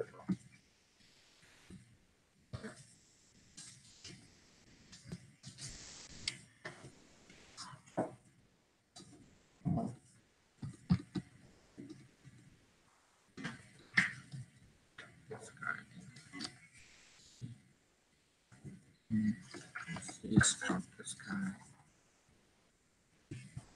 Give me a minute.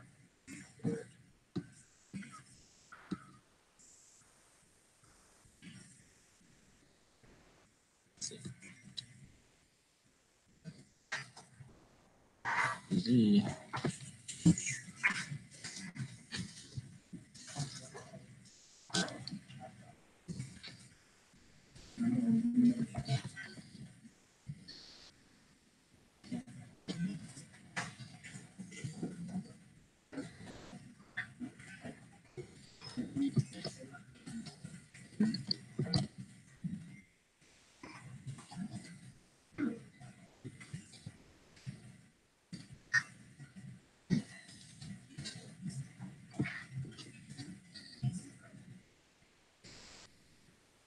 Python app.py. Let's see.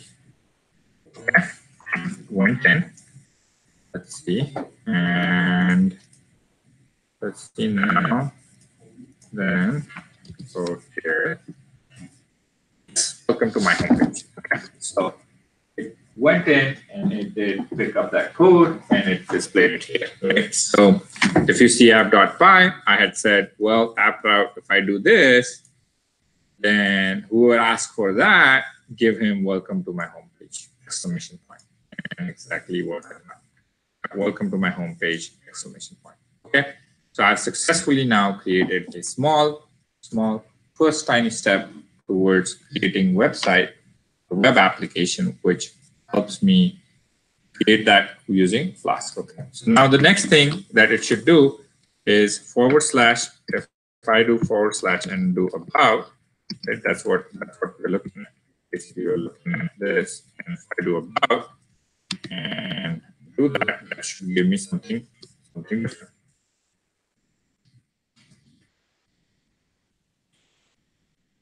Welcome to my about page. Okay, so that's what I did. So now imagine I showed you Google, and then I showed you the about page. That's very long and lengthy, but this is what the beginning of it is. And I'm not saying Google is already using Flask. I'm saying if you want to build something using Flask, you can start doing that too. Does that make sense? Okay, that ends our introduction to Flask. Okay, take a break, get back. Or you guys want to keep going? Yeah. No. Okay. Okay. For that, I need only one person saying no, and then I can say okay. Okay. So let's go. Take a break. Get back at 5 to 1, maybe. Get back at just before 1. Yeah. 5 minutes to go. 5 minutes to 1. Okay. Take a break. Okay. I'm gonna pause this YouTube. Is that going to add a lot of work to your on your side to restart it when we get back?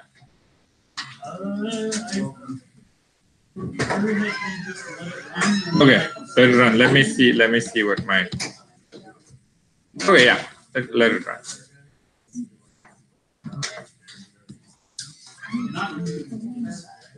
Is that?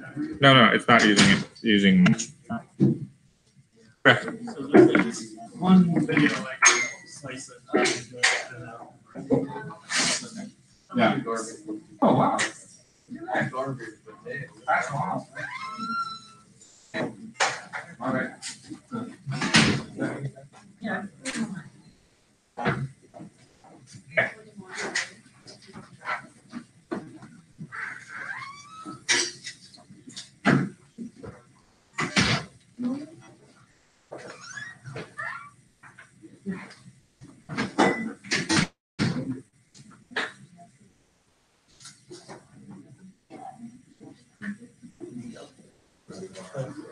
I have no idea.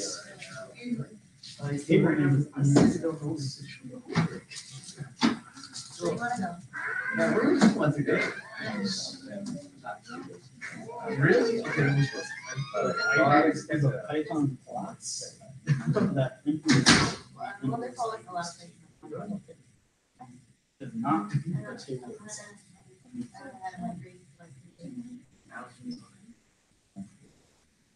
Because we want to use this.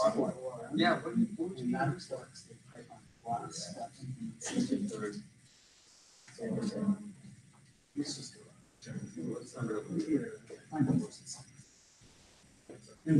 What were the ones that were called?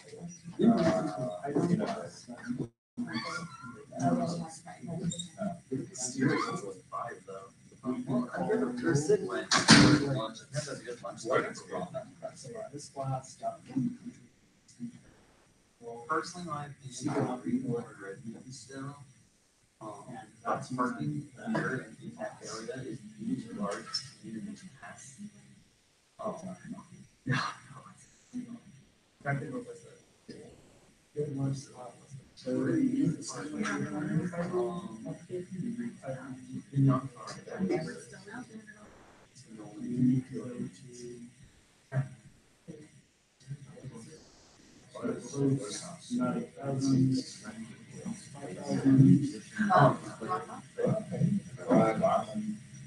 I was gonna say, did you want to join? We are totally down again. I'm not. I'm just wondering.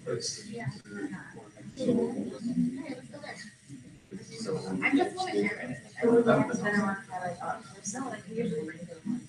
I just want to like. The last time we stayed for half the hour, we stayed for 2 hours after that. Or was it like 4? Yeah. I decided here.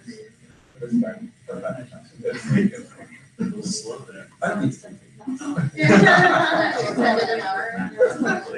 Where is it? Started an hour. Where is that? Well, the office service. Not you guys. I can't. Are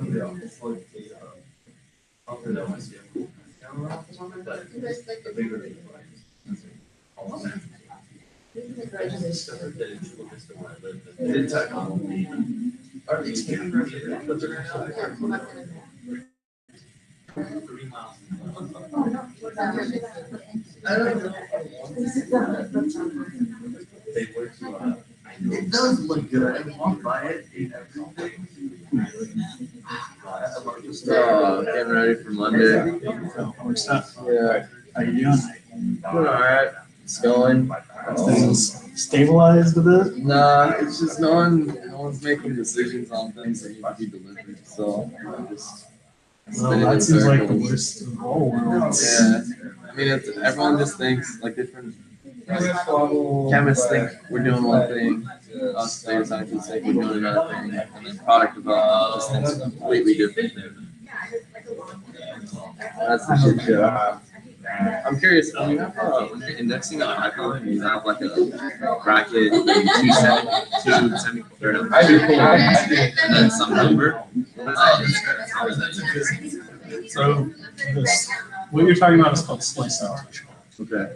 And slice notation is basically the inverse of the range function. Okay. So like if you like if you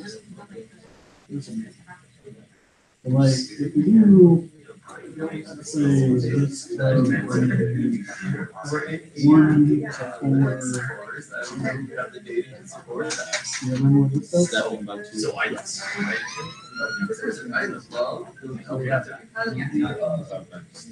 slicing towards the center. The first parameter is least, the second parameter is least, the third parameter. Oh, I see. So if you have a data frame, you're just doing all rows, all columns, like graphing integer intervals of whatever that is. What's important to note with data frames is that they support this multi-slice as well. That this cannot. Yeah, we were talking about like I love this so much. They can slice this. So okay, there are people that come in volume and it's not fine. They're not bad. Pricing. Not terrible. I just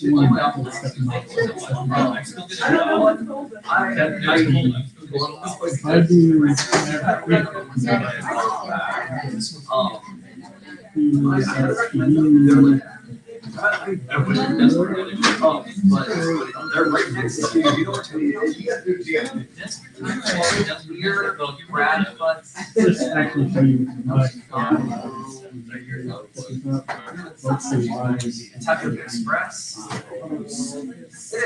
Yeah.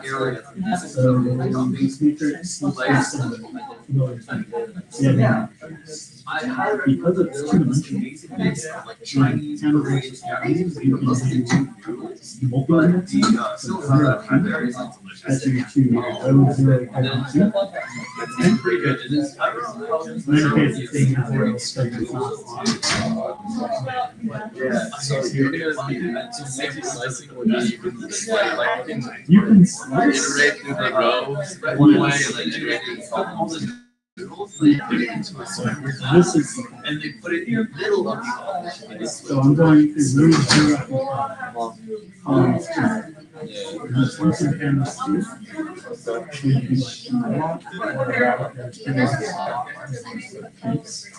really is. so that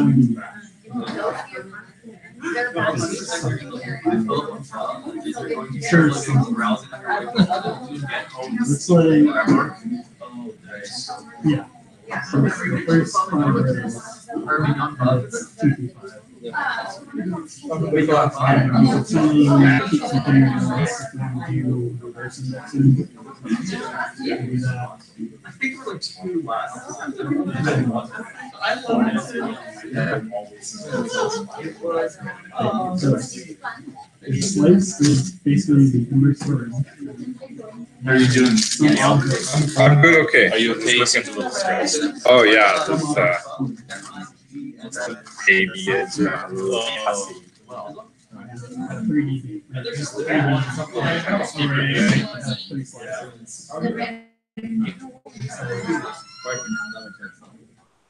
So just the two columns, just doing the whole grab all rows, grab all columns, and then index through it equally. More specifically, that's the general behavior, but that's not necessarily the case for all objects. Okay. It's whatever the default arguments are to the you don't get it. Well, so like for a data frame, when you're trying to index it like that, Yeah, that's how you colon some number, yeah. then you're getting every other or every other column depending on which axis. Okay. Yeah, how do you say which axis you want to index on? How do you specify? For example, you might want to do like every other column or every other row. So this is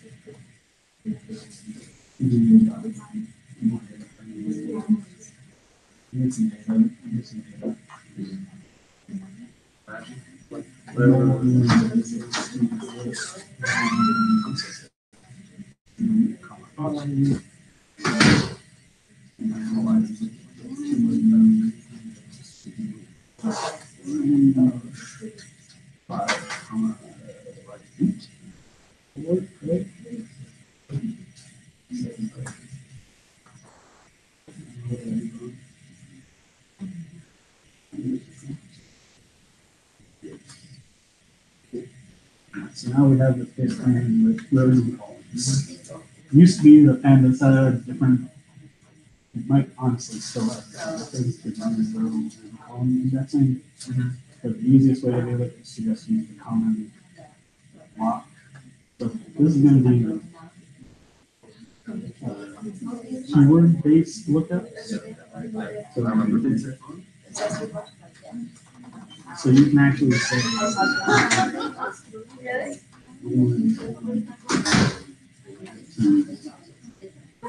that would get you both. You could alternatively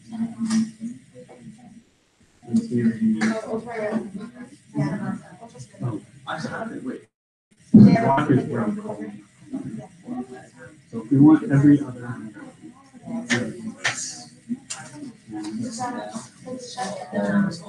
Yeah, okay. Yeah. if we wanted every column, That's all right. Yep. that's That makes perfect sense. Sweet. That helps.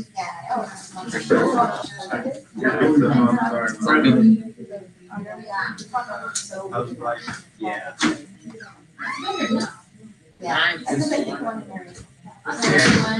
want to complete my homework. Oh, wow. Yeah. That's fun. I want to see my own campus thing this break. And hours is a nightmare. It's so amazing that cool was like break times are still so freaking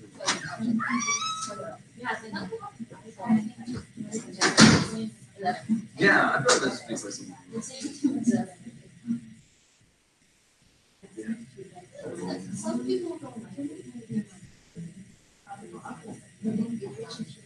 yeah. I think I don't know, I have to try it. I've never been to Magnet Orchard, but I've like heard so much about it.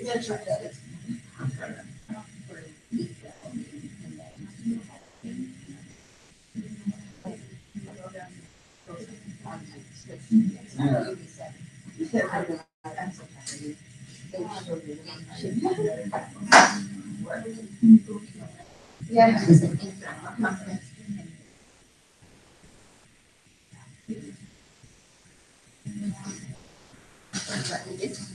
Yeah, I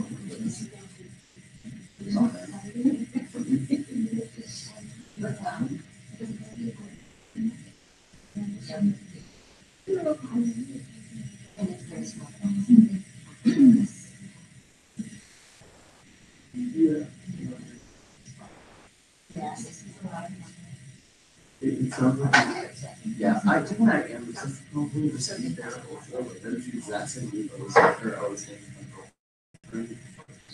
I was like 3-4 months back where it was just nothing but talking about nonstop, and it was straight to ice cream afterward. Yeah, and like different. I love ice cream too. Like the desserts super nice. Honestly, I think their teas are all super underrated. They're so good.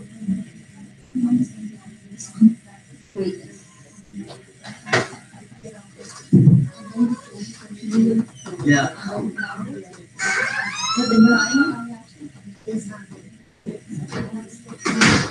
Yeah. Or her. Yeah. There, I'm just.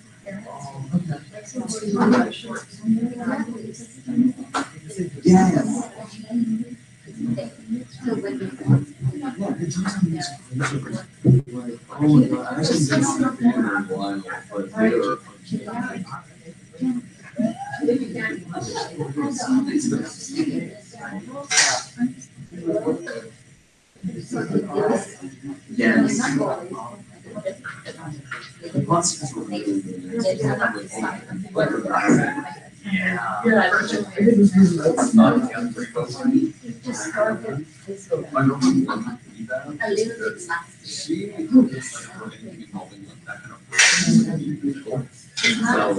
Also, one she goes to time a lot of those. She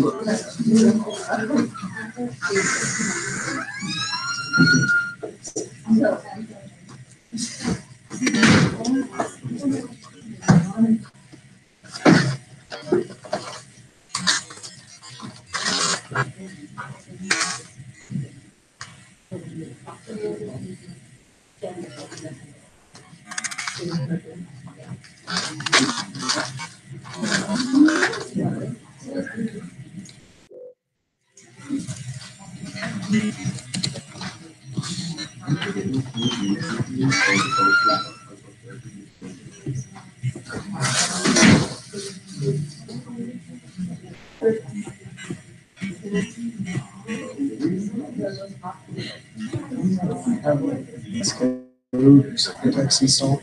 Was it? You have yes code or Sublime text installed? Or any of your preferred text editors? No. It's really simple. Yeah. I just have been That's only just back, yeah. Just the new, were they able to repair it with just a software fix? Capturing me. We just capture me.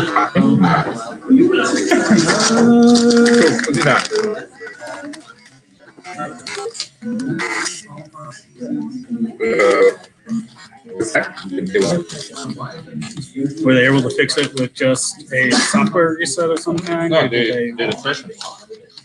Windows session from. Okay. That's pretty dumb because I want them to. So they didn't need a new hard drive, they just needed. They did. They bought a new hard drive. What drive did you get? Solid state. Yeah.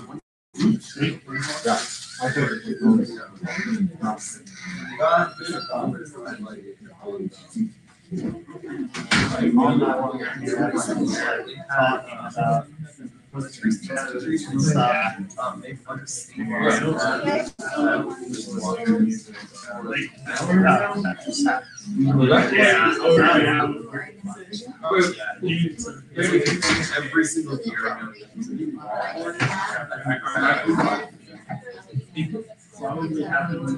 I do not mind.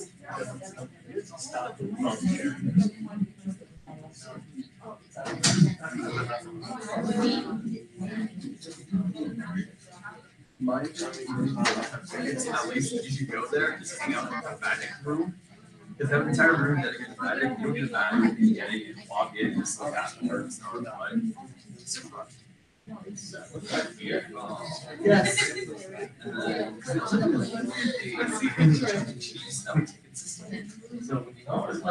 No, it's fine. Yeah. Have it when you're turning on the website. That one's not. No, I just.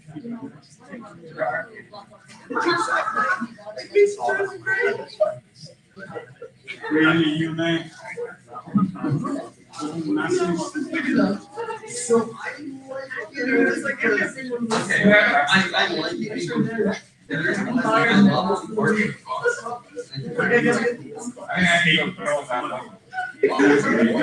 They are always bad fun. Wait, are they the crazy stupid like full foil art type thing? Like, or are they like the artist for the entire Once you go one foil card into that, Yeah, or what about like? yes. The fact that I can't.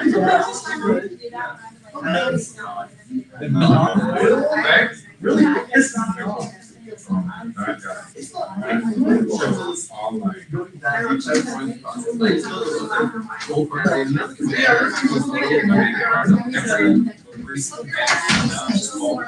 Yes, and that pissed me off too. That's like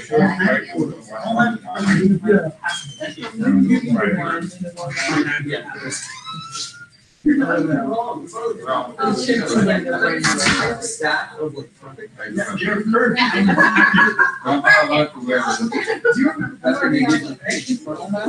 The boosters were cardboard boxes. Every single. Yeah.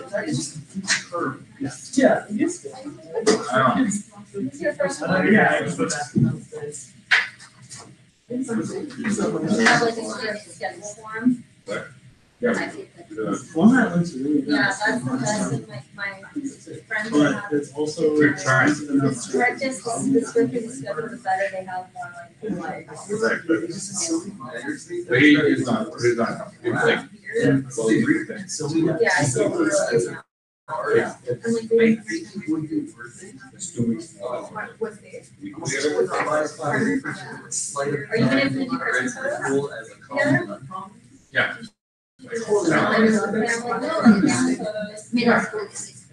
We don't. I saw him. I don't know. Yeah, like, we're not getting. I'm doing like a $5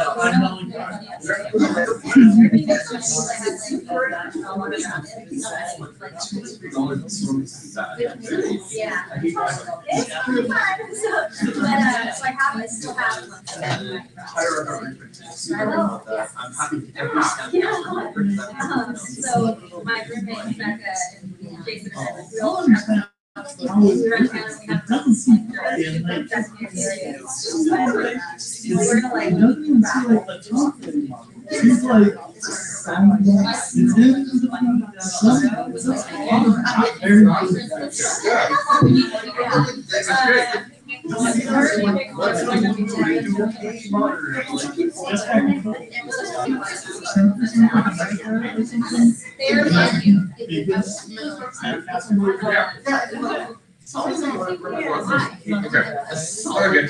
Everyone's back. I think I'm gonna get back to teaching. And okay. So let's see, where are we? Okay, so we we printed that, and then let's see. Gosh.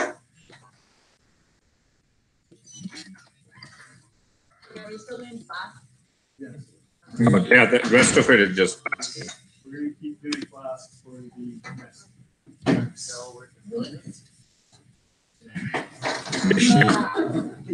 Yeah. Your next project will use class. So this is like about building a website. But, I mean, We're just gonna talk everything that we're doing lately, like on the side. not toss anything. We're not tossing anything. Toss everything. Lauren, it's not tossing, it's just using. Okay, before that, why don't you guys get some, as Noel said, we're gonna be with Flash for a while. So I really want, and it's a new concept, very useful. If you want to do your own stuff, Flask is pretty powerful. Go ahead, pull up the 05 Hello Web, and then that's basically what you're trying to do. You're basically trying to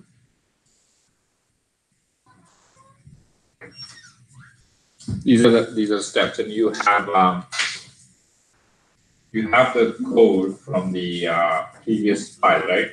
So try and create again app.py, which will give you a little taste of how these things work. I'd recommend using whatever text editor you like using, like VS Code or Sublime Text. Oh yeah, or whatever it happens to be. Yeah. Sublime Text, VS Code, or whatever happens to be. I don't have anything installed right now. I was trying to make sure it's just enough to take this class in. Editor? Sublime editor? Because it makes it easy. I wouldn't recommend. This is pretty good. It's pretty good.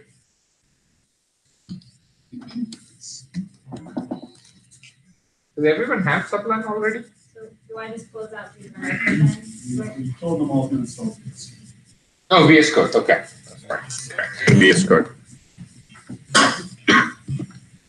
Last Wednesday, you guys instructed that VS Code? Before class starts. Oh, that's right, true. VS Code. Before, sir. Yeah.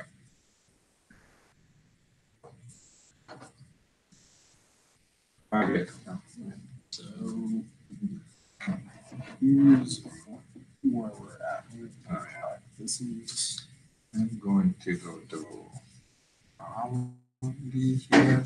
Let's see. so you just want I'm going to skip a few things. I want to give them this activity so they so not JSON API, yes. Justice League, I'm going to skip mostly. So we're just gonna you want to just skip the student activity Yeah, this for a is little bit. so easy. Like this is like it's been another guy. Of course, then we will skip the review, I mean, and I'm gonna have them stay back. If those who want to check in stay back, do that. Routes with variable, that's routes with variable. so a moment. It's like just one.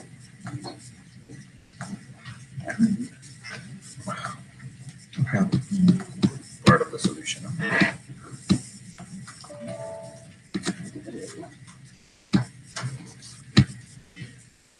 This style routing. This. So you declare the route with a variable, and you declare the function with a variable. Perfect. And then you define this. Okay. What is this touch screen? Yeah. Great computer. It's a tablet. This Yes, is just a oh, I see. Windows is so long? Yeah. How much is that?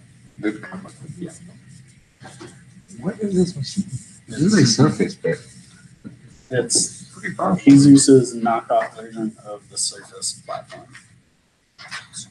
And it's like half price.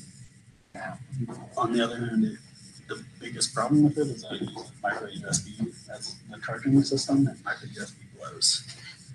Both because it's insufficient power and because micro USB connectors don't last very long.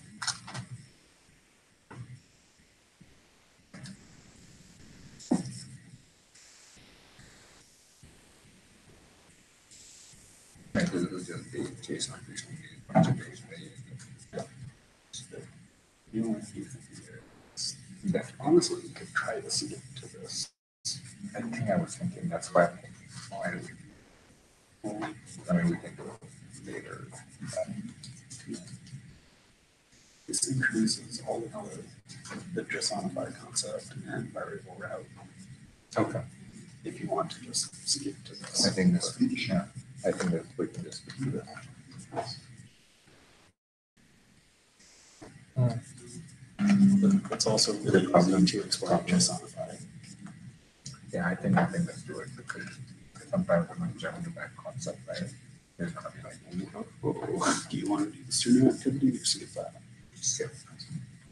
Yeah, and that should give us about on track to do Okay. class more. Okay. Okay. There's not a, I'm gonna probably see. there's no student activity with class for, which is kind of frustrating, but. There's gonna be a class for a while. They don't learn. Okay. I'm gonna extend it to Monday if I need to. That's the other thing. We could just leave off this class for and stuff and try to focus on Right. Yeah. circle. Yeah, I'll skip that one too. Skip this. That gives us time to do one of the activities. This one. Okay. Sounds good. It ties both of the concepts around JSONify and variable paths. Yeah. Makes sense. Thank you.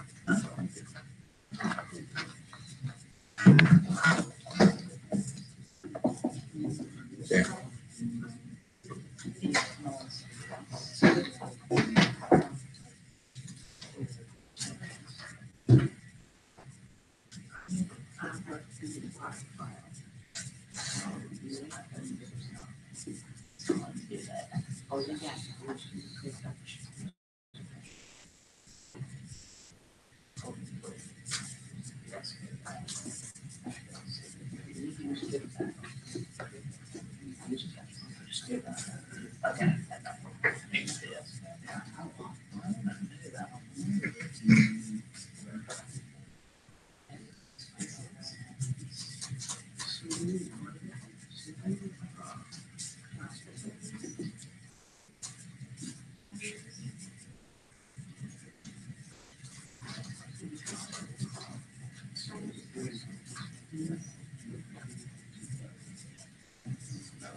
Yeah.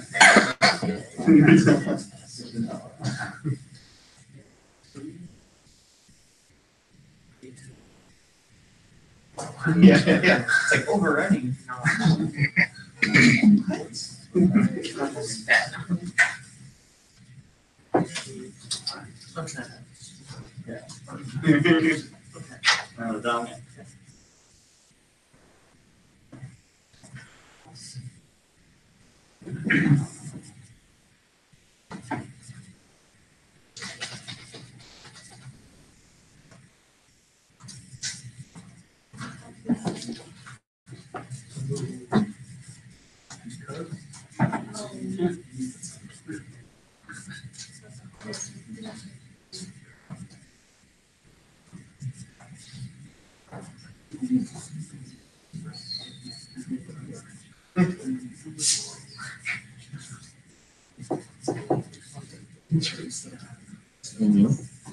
Do we need internet access to be able to and then Yeah. Like, I'll get a hold of them.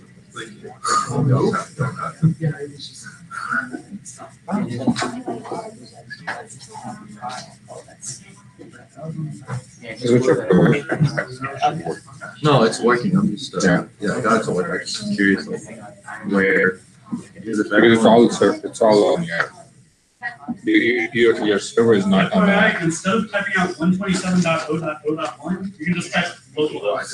Yeah, localhost is same thing, yeah. Yeah, it's like. It's one data format for 6 Raise your hand if you have at least a home page. Okay.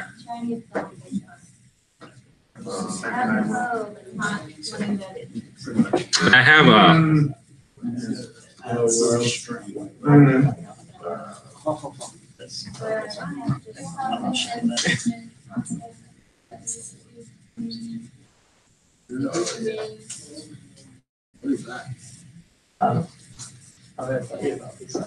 Somebody, I think you see an idiot department told me about it. Oh, this one's It's like, it's basically, it's like a punch card or something like that. So I can't. It's data or something like that. So you can either pull that kind of stuff. Next one. So how's the activity going? Yes, it's big and small. Well, you already wrote the I like that you're enthusiastic and exploring new things, but I also want you to be whole. Seems like a cool package. Yeah. I want to look at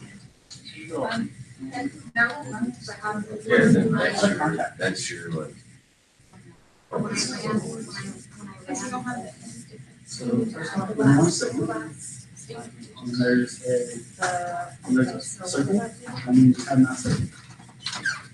Next means you say.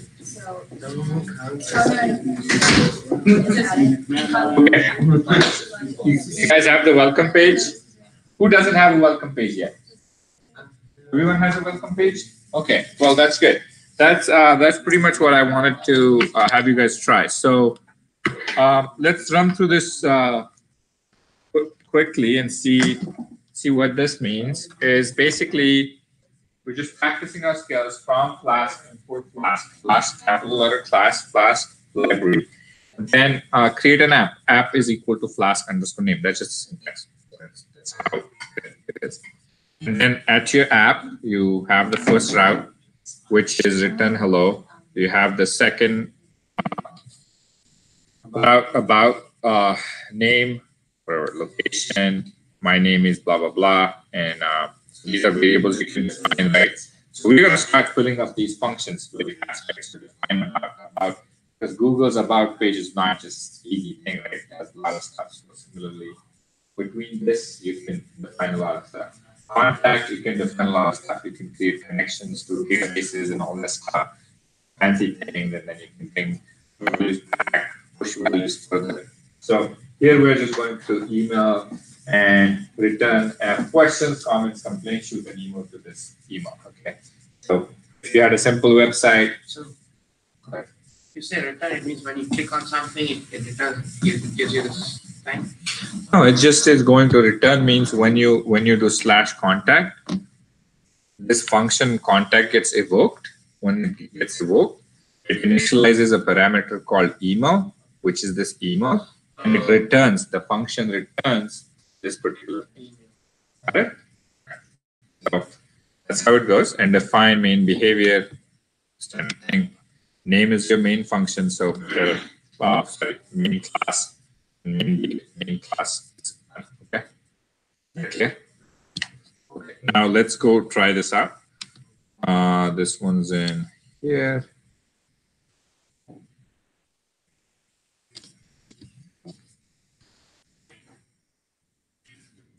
Let me go here and then Control C. Control C is to stop that from running. Okay. Control C. So I'm going to go back CD.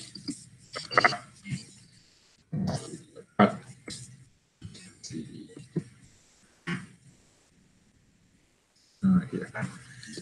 Wait, no, CD.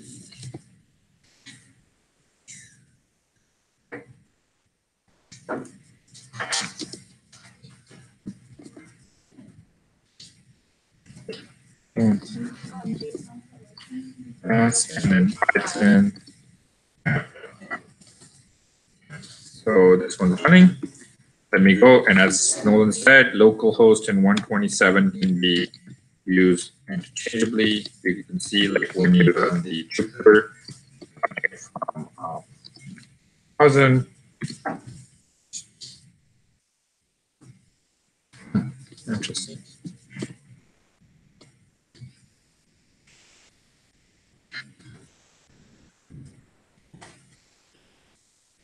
I don't know why it doesn't.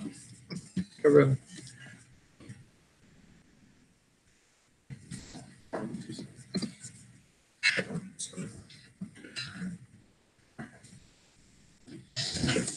And does it to me.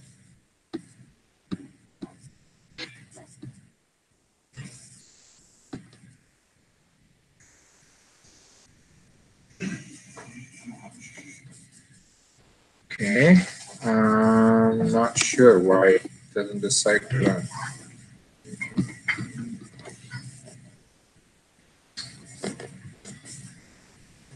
Give me hello world. Oh, it's waiting for my server. That's insane.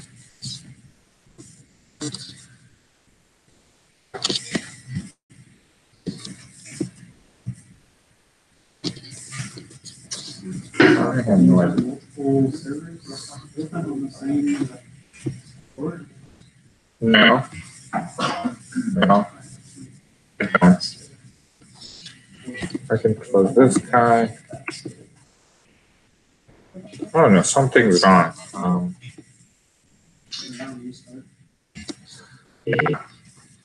Burn to there. Yes. And this. Let's see if I'm able to this time. Oh wow, this time it worked. So yeah, sometimes it glitches out. It wouldn't if you had a dedicated server. I don't know why. But this is basically thinking about. This is what we wanted. We just did this for the world, and then the third one was contact. So this is contact, and should work. Contact. So this is what we're talking about. Return this question. So yeah, well, basically we have a simple working prototype of a website. What is the fourth one? The main thing? Let's just basically initializing, I would say, the class. That's just syntax that you need. You run any debugging. Do you know what exactly it does? We'll explain them in the next review session. For now, it's magic. Yeah, it's just so there are different classes. There's a main class, subclasses. I don't know. Have you who has done programming? I think. No, we're Magic. it's which one?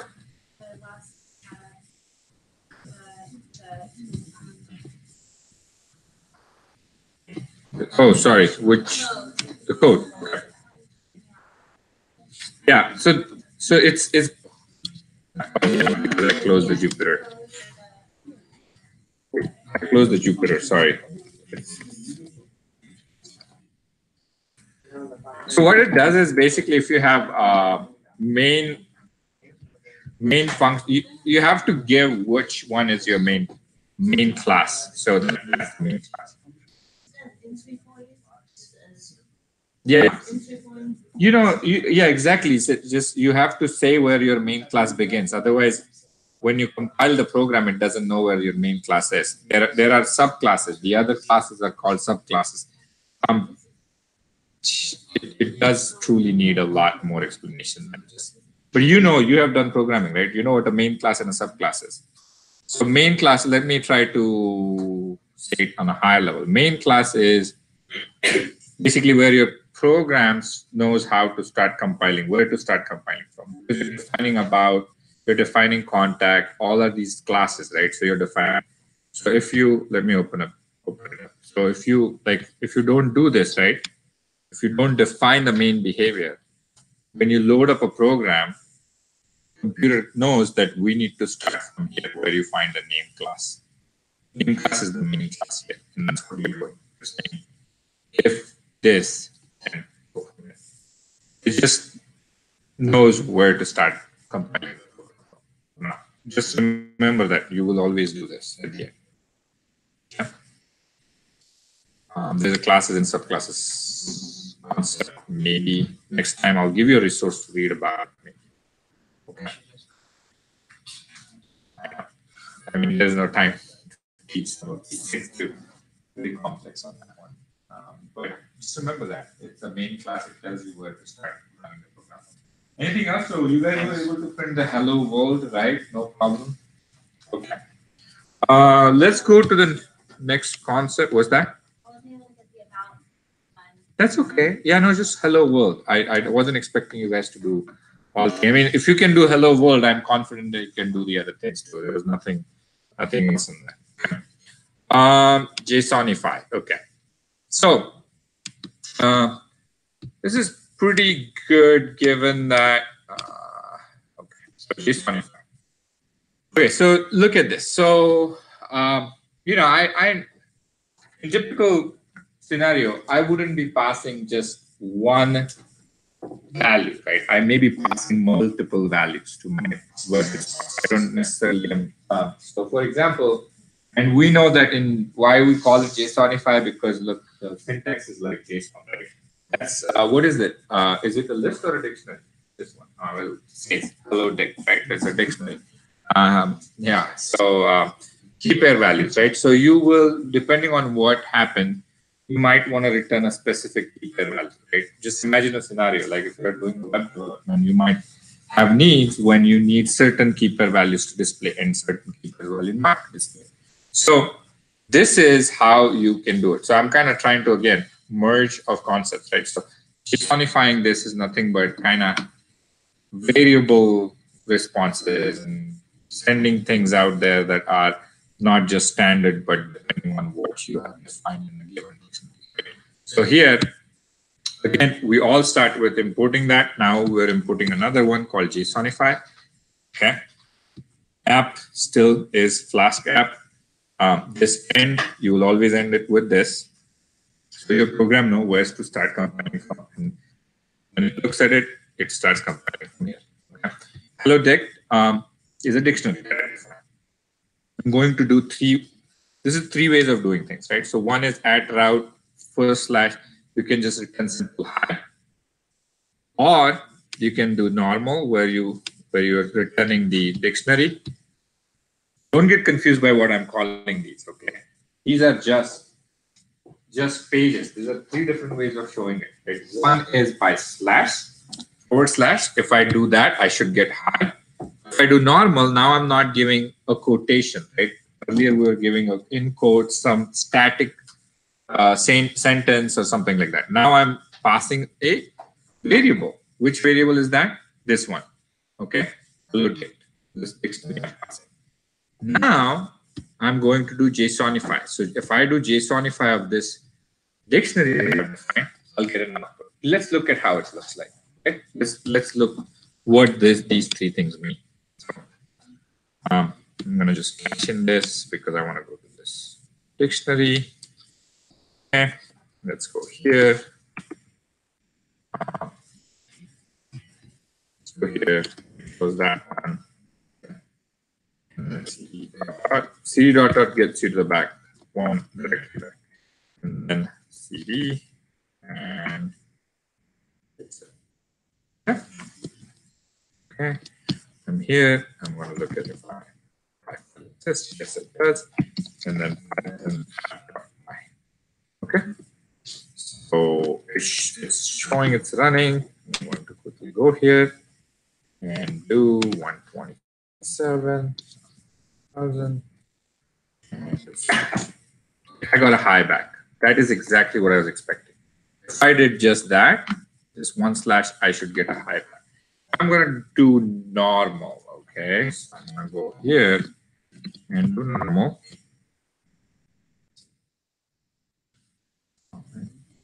The JSONify works. So now,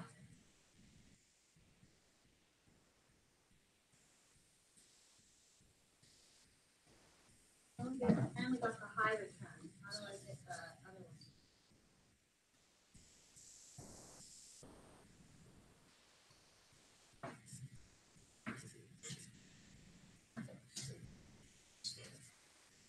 okay, I might have something. Is it because I don't have it fully installed? Huh? What do you get when you run it? You get the same error? Yeah, the same thing. The JSONify works. Oh, yeah, you're supposed to get this there. You can't just return a dictionary. Oh, yeah, that's right. Strange. Should get that. That's right. If I do That's right. So here, what was it? Wait.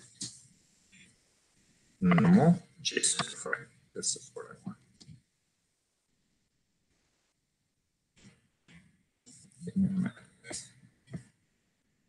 So, so what happened was, so JSONified, you need to JSONify, okay? So if you do just without that, if you just returned it without JSONifying, it actually gives you an error because you didn't JSONify it, right? So you did not say that. What is this? So if I do normal, what happened is you can't just call an object, right? So it's like here. You can't just call the dictionary like that. You have to JSONify it, which is what we did in the third line of code, which is this one. Look at that third line of code. We're JSONifying it. If you don't JSONify it and call the dictionary, it will get confused by all these different things. So make sure you JSONify your library before you, not library, dictionary before you call it, and that should do it. So if you get it right, you'll get this. So now let's go ahead and let me see. Just give me a minute. Let me think if we should. So that was JSONify. I think you can easily do this exercise. Why don't you do this? Let's talk about it in the class. So let's see. Yeah, because this will take. I think it will take another time. So let's go ahead. Index one more time, index page where the index and you did that define index. What is that for again? Define index? You did DEF index. Oh. What? So. Where did I do define index? It was a previous. Okay. I was curious to know what's that for? We're going to be defining like about and context. Oh, this index? Yeah. It's just a. I can call it null. That doesn't matter. Okay, so index didn't mean I mean, no. Yeah, it's always no. it's good. It's always But that's the home page. Yeah, that's just a calling a function, right? The Call it only anything. rule- the only rule is that you can't use the same function name twice. Correct. You'll get confused. You can call anything. That's a good question. Only no one two will work. No one two would work. And so this means stupid. I was like trying to see like. No, there's no. Yeah.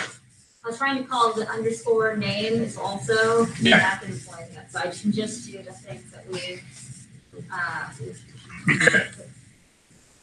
That's sort of like what index? I mean, yeah, we're not defining any index. I know that's a database concept.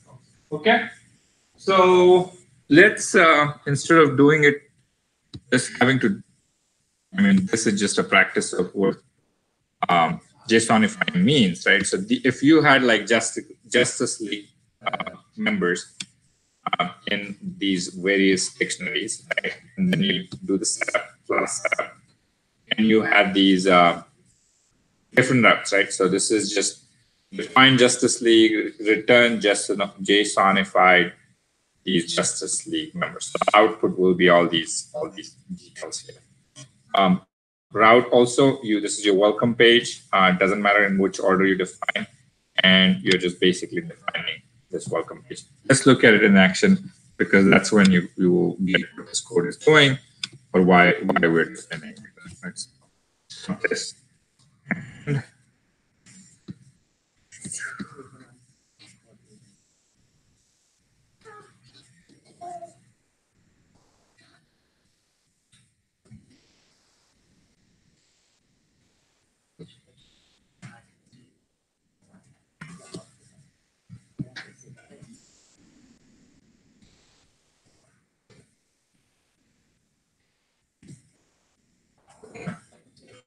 Well, let's see. So I'm going to try and do this. Just here. This is my code. Okay, don't close it. Open window. like this. And then do here, and then let's do 127.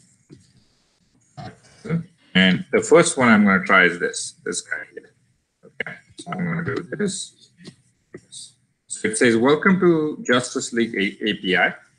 Available routes are these. Okay, so now you're basically publishing your own API. Almost like, you know, how we were pulling from the APIs. It's like publishing your own API. What did you get when you pulled from a lot of APIs? It was a JSON API. You got those JSON. Somebody was doing it on the other side. They were storing all that in a JSON format and then they're publishing it. So now, when you do this and you go to do this, you basically append this to this whole thing. You're basically getting nothing but a response like this. This is what you were getting earlier, right? You were getting somebody was publishing this. So if you want to give data out to someone, you can publish your own API. Isn't that powerful now? You're in the driver's seat. You can when you have a server, if you publish your website, I think you were asking me about this, or Mark, someone asked me. Someone asked me about how can I do this one together. I was there. Yeah. It's very nice of you to say that, Marcus. I was in San Francisco, right? When we were yeah. Anyways, yeah. So this is it. So you could have your responses dictionaries. So that's JSONifying it. Okay, that's why you need to JSONify. What else? Let's see. So we saw that Justice League and then okay, variable. Let's look at this. Oh, all right, this is good because it's building upon the concept that we just learned. So we know that if we do this, it will give me JSONified response. This is my welcome page. It's saying like, hey, if you want this, if you want. So right now, if I went there, I was getting everything for like all the superheroes or all the members of Justice League, right? And so I was getting all of that. Superman, everything I was getting in one link. So if I wanted to break it up and do it, you can do it by doing, you know, basically parameterizing or variabilizing the name of the superhero that gets cached in. Okay, so this should be clear to everyone. Am I going too fast? Is everybody with me? Is there anyone that is struggling with this concept? Please ask. No one. Okay. Where are you struggling? I'm just slow at typing everything out and getting it on there. Oh, don't type. Just focus. We'll get there. Don't type. Yeah, it's not important for you to 100% type this out and compile it right now. Just understand the concept. So, class JSONify. You have this. Okay, list of dictionaries. Okay? List of dictionaries. Correct. You have app last name. Route, this is exactly, you know, we are JSONified it. Here, when we ran it just now, where it would go. Okay, let me just do this. Maybe it's still. Okay, so here, available route was only one, right? Only one available route. What if I wanted to have separate routes for Superman, Wonder Woman, and all those Justice League members? I just want to have separate ones. So when I use this route, I got all of it like here. Okay, sorry. I want to do it differently this time. Okay? So let's see how differently, but this one will help us do. So, okay, I just shared. Okay, so here, now I'm defining the welcome page, which was my welcome page. The first one was my welcome page where I give one link. I'm going to give them separate links. I'm going to give them one link for Arthur Curry, then which is Victor Stone, and then and all that stuff. I'm going to give them each a separate link. And for that to work, I don't want to write everything 100 times, right? So I need to do something in a better way. So I'm going to define a function called Justice League character. Okay, that's my function. It gets a value of real name. Okay, fetch the Justice League character whose real name matches the path variable supplied by the user. whatever the user types in, right? Types in, copy paste, whatever that is. The user will give this variable because user is the one who is going to the web page and entering it, right? So you're getting that from the user. This function decodes it.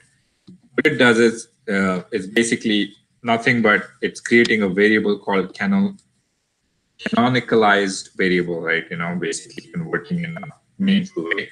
In that word doesn't, you can define it whatever you want. This name can be anything. Real name dot replace. So replace the values, convert them into lower because we want to compare it in a certain way that matches. Even if user makes any error and he types some characters uppercase, some characters lowercase, we want to standardize it to a lowercase. For character in Justice League members, search term. So character in Justice League members, here, search the term. Okay, so we'll search the term. That is coming from the real name. Okay, and then if the search has matched the value that we got from the user, then JSONify the character and return the JSONify. And if it doesn't, then say that it's not found 404 error. Okay, so let's run it. You will understand what it does, and then we'll come back to it, see what it actually does. Okay. Again, for those who have not 100% got into what this does. Okay, so I have this, and I'm going to use this as my next function. This is basically we're going a step at a time up. So I stopped the previous one. I'm gonna have to go and get this new file, CD, and then here, and this, that, Python. It's running. So now let's see what happens. So if I go here and I say, first let's go to the welcome page and see what changes on the welcome page. So now welcome page tells me I need to do this. Okay. So if I want to go here, then I need to use these values. Okay. So let's, that's fine. So I wanted to do this. Let's see what happens. If I do that, I get value only for that. Okay. Now I get value only for this. So if you had lots of different data sets and you wanted to separate them, I mean, you wanted to build a picture of Arthur and like all that stuff, make that look like when those films released and all that stuff, and make it beautiful. Then that's just basically you're separating these frameworks. So these 20% is basically nothing but a space, right? Right? So that percent 20 or percent 20, that is qualifying as a space in the. So for those, so let's do this. And so if I went here and did this, get all of them. But each one of them also has a page. Okay. So let's go back and look at the program again, so everybody understand. So everybody should be comfortable when defining list of dictionaries. That's like way back. We know that list of dictionaries. We define that. Okay. Flask setup. That's a simple thing. Flask. Always close the program, telling the program where to start from, which is that last line. If name is main. Okay, so name is the main function that you have to start, which is here. So the program starts, and then basically you have these functions: Justice League, return JSONify Justice League, which is that URL that we just tried. All of them, getting all of them back. This one, Justice League. So that is defined here. Let me pull this side by side actually. That way, everyone's clear. What is that? Okay, so here, this one was this, Justice League. So return JSONify Justice League members, which is basically saying all of this. You got content list of dictionaries. Okay, so you got that. Then what we're doing is, this is basically your welcome page. Okay. This is basically printing welcome page. Welcome to the Justice API League. Next line, this is for the next line. Print available routes, next line. This %20. So you're basically telling user if they came to your home page, that, hey, I have these many routes available for you to fetch data from. These are all your APIs. Okay. Once that's done, now you want to make sure that you can actually publish this. Right? So to be able to publish this,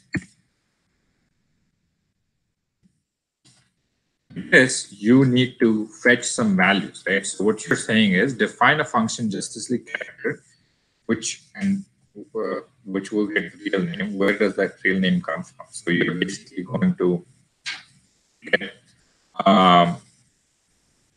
get the value from what user enters, right? So user will enter here. This thing is the real name. So you got this.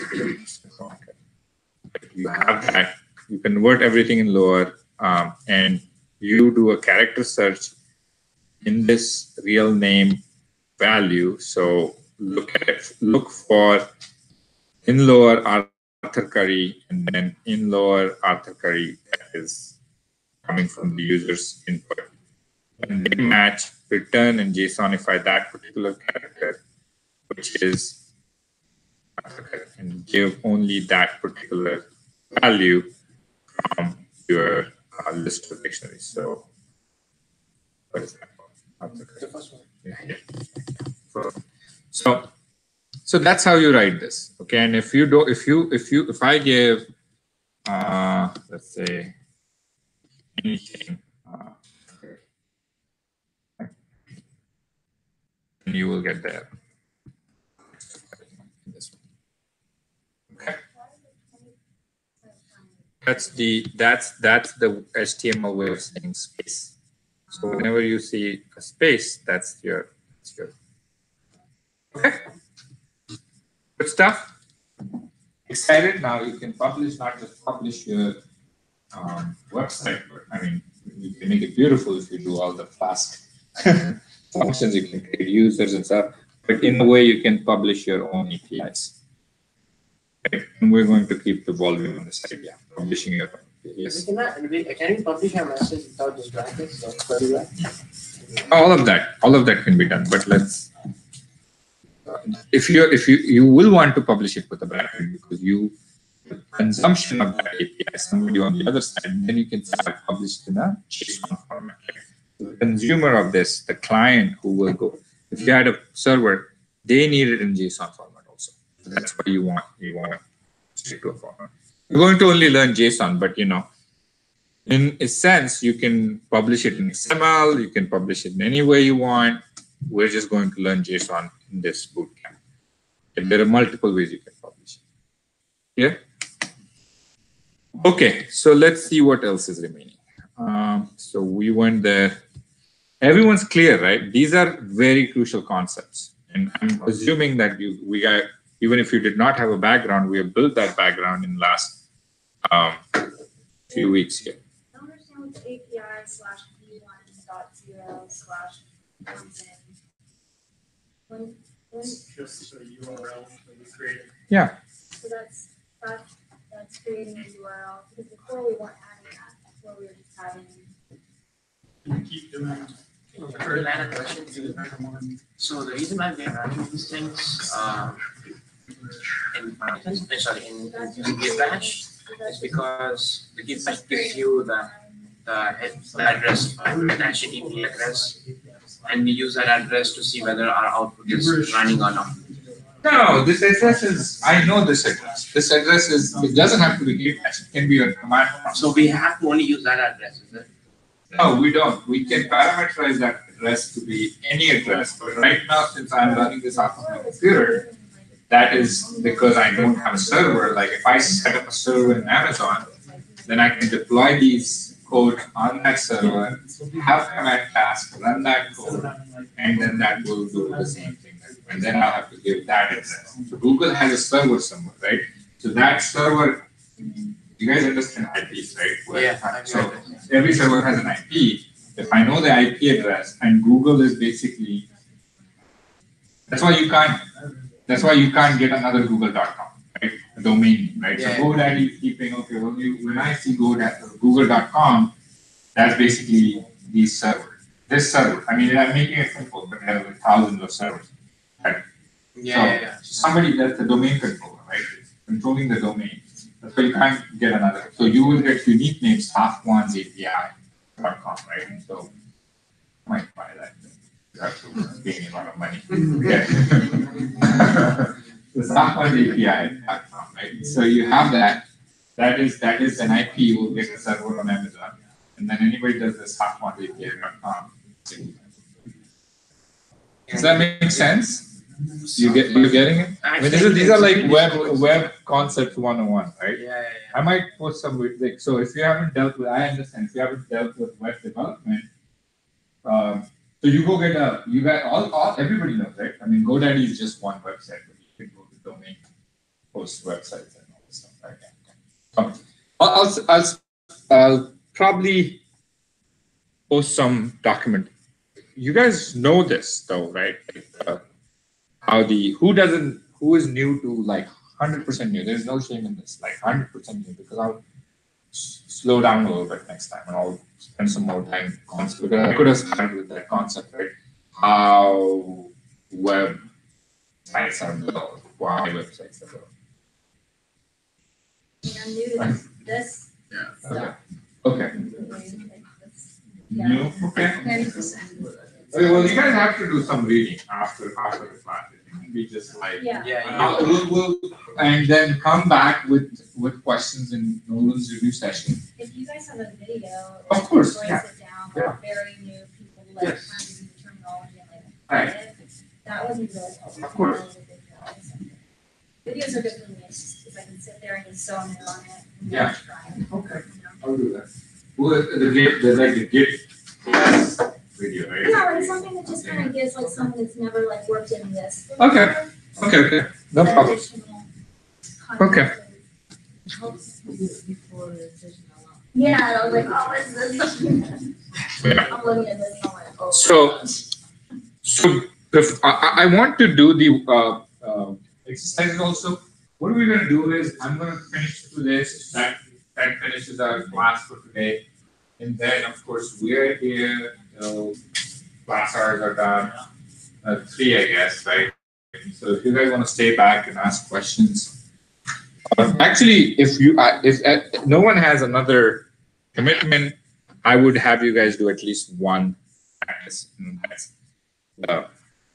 one before this one. But let's go through this. So if anyone has like has a commitment, has a deadlines, hard stop at 2, we can finish through this really quick. So, okay, so what we did so far, we published the JSONified responses that people can use to literally look at what we want to publish, right? And so right now, merging some more concepts, right? So we learned SQL alchemy, right? And then we have NumPy, we have all these things, and now we learn Flask, right? So literally, you're bringing NumPy. Everybody should know what NumPy is. What is NumPy, Caroline? Oh, it's one of the libraries. Or mostly used for? Okay. Well, It's for like data dictionary. No. what is NumPy? This is an interview question. Like, what is NumPy? Why did you use NumPy? Yes, Sydney. Isn't it numerical computation? Numerical computation, statistical and numerical computation. As the name says, numbers, yeah, definitely.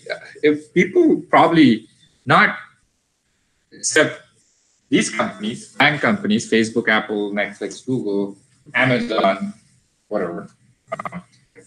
Except these companies, a lot of companies don't really ask you to code. They need people and they don't have the brand that they have time to really through that. So, but they will ask you in face-to-face interview, like, hey, what's NumPy? What are the most functional?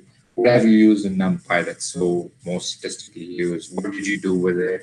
It's more verbal. So that's why I keep saying, like, get the concepts right and get the big ideas clear. And that should get you, if you're looking for an entry level, it should be enough. Okay. Anyway, so database setup. We know how to do the engine. We learned this SQL alchemy just now. we can connect to a SQLite database, which is basically a small database on my computer, Titanic, right?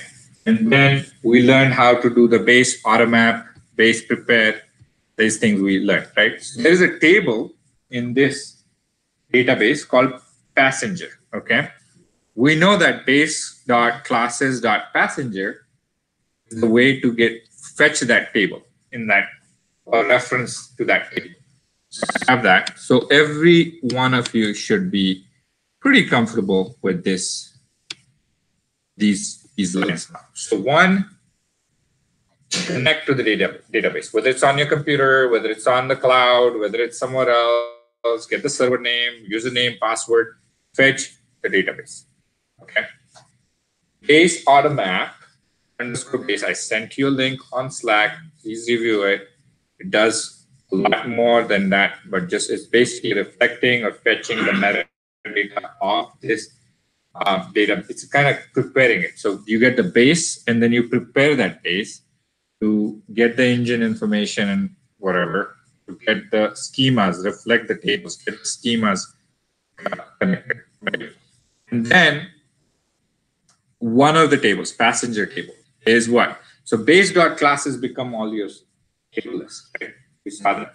Base.classes.keys will give you the list of all those tables, right? So if I did base.classes.keys, it will give me a list of all those tables. Now I'm just preparing this, right? And then finally initiate the session. Initiate the session, we did that. Okay, now Flask setup is easy. App equal to Flask, 2 underscores name, 2 underscores back close. Okay, so we know that.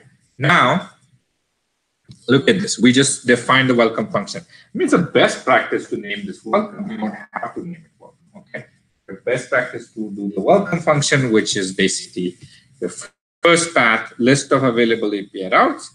You have available API routes. Next line, these API names. Next line, API passengers.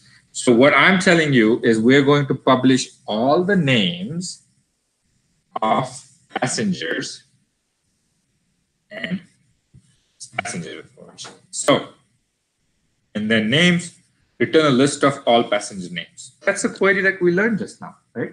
So look, results equal to session query passenger.name.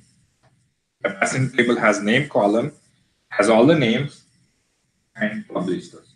Okay. All names, lists, NP. We'll see what that happens, what that does, right? So numpy rabble results. Okay, so numpy function rabble, and then we'll get the results. Okay, hold on to that one. Don't worry about it just yet.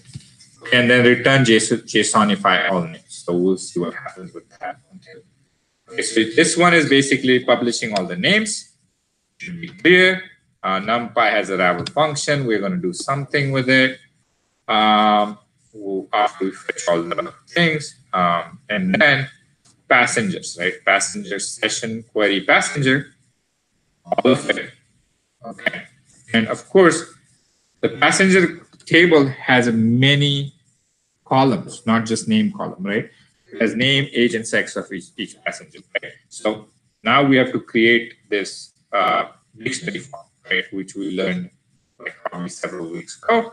You have all passengers, and for all passengers results, which is basically all passengers here, create this dictionary of names and age and sex and all passengers. You have all these dictionaries and then publish it, and then we'll publish it. So let's go ahead and run this, hold your thoughts, and see what it does, and it will make more sense. Okay, so if you go here, and this is, by the way, the data sets. So I'm going to go and do this, run this one. Is that making sense so far? Okay. Okay. As long as it's, so now you're basically bridging a lot of cool concepts into actually trying to get to a point where you can start doing a little more than. This activity is basically going back to one question from earlier. We're currently using Flask with the SQL Alchemy API.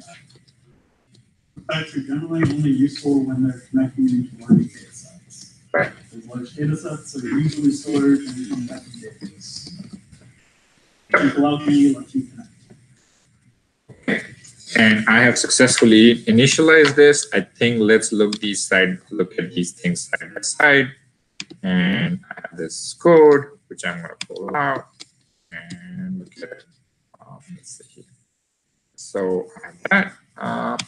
I need that one, so I'm going to do 1.7 5,000. Cool. So, okay. So that's this piece. Right. So if you look at that, this is where we define the welcome page. Welcome page was available routes. It's not fancy. It's simple. It does a job. Available routes, API v1.0, names and passengers. Exactly defining that. Okay, so now I can pick one of these, right? Names. Let's look at names first. Okay, lost it. Come on. Okay, no problem. We'll do it here. Over here. Oh no, that too is like. Yeah, got it. Okay, so these are the names of all the passengers. Why did that happen? Why did that happen? Because we have the query name, right? And we created a list of this result. So it is a list of these passengers. Okay. So this is what you have. Okay. All these passengers. What's the name of the main character in Titanic? I don't remember. Rose and Jack. Yeah. Oh.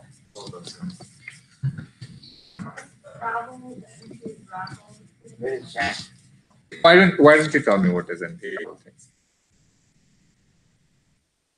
You can't find it. Yeah. This NumPy function called Rabo. Okay. I mean, let's not focus on the. Does everyone get that what this is doing? Okay. Let's find out where those. Okay. Yeah, where those two are, right? Yeah. So this is actually a list of not passengers. It should be VO passengers. Wait, what happened? API v1.0 passengers. I think sure, right? No, I think Oh, I yeah. have the passengers. Let's see. It should have come out. Something.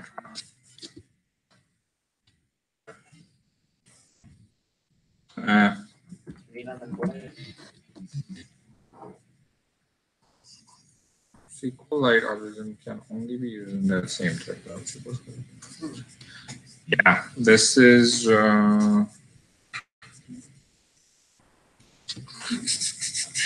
Let me debug this a little bit. Maybe I'll rerun it. That's maybe the best way to do it. Hi, everybody. Hi. Yeah, and I get it. Thanks. Yeah. So let's see if it happens. Otherwise, just one more minute and we're done. Yeah. So let's see. This should have run, and this should be list. Nolan, are you able to get that back? Should be there. Oh, here you go. It worked. I don't know what happened earlier, but here you go. This is a JSONified response of all the passengers with age, name, and sex. Okay, that's it. I think what key concept we learned today is how to not just do the joins and read things using SQL alchemy and dates, but more importantly, Flask and concepts of Flask that helps us do our roadmaps. And all you need to do is a live server somewhere, and you could publish this in both. Okay. What is next week? We'll do that next week. Okay. Enjoy your day off. Quick And announcements. Homework from week 9, last week, week 9. Homework from week 10 is already in Git, and we've downloaded Git to a week from Yeah, thanks. okay. Thank you, guys. Thank you. Yeah, thanks for that. Yeah, practice. Definitely go and practice. Yeah. If you are staying back, happy to help. But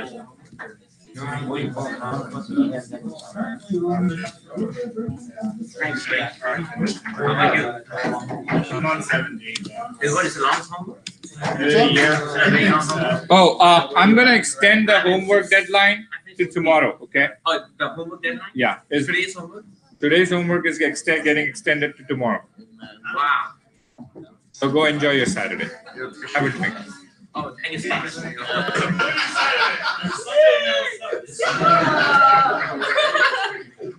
Makes a push. Appreciate it. I want you to start with like, you yell something first before I say it.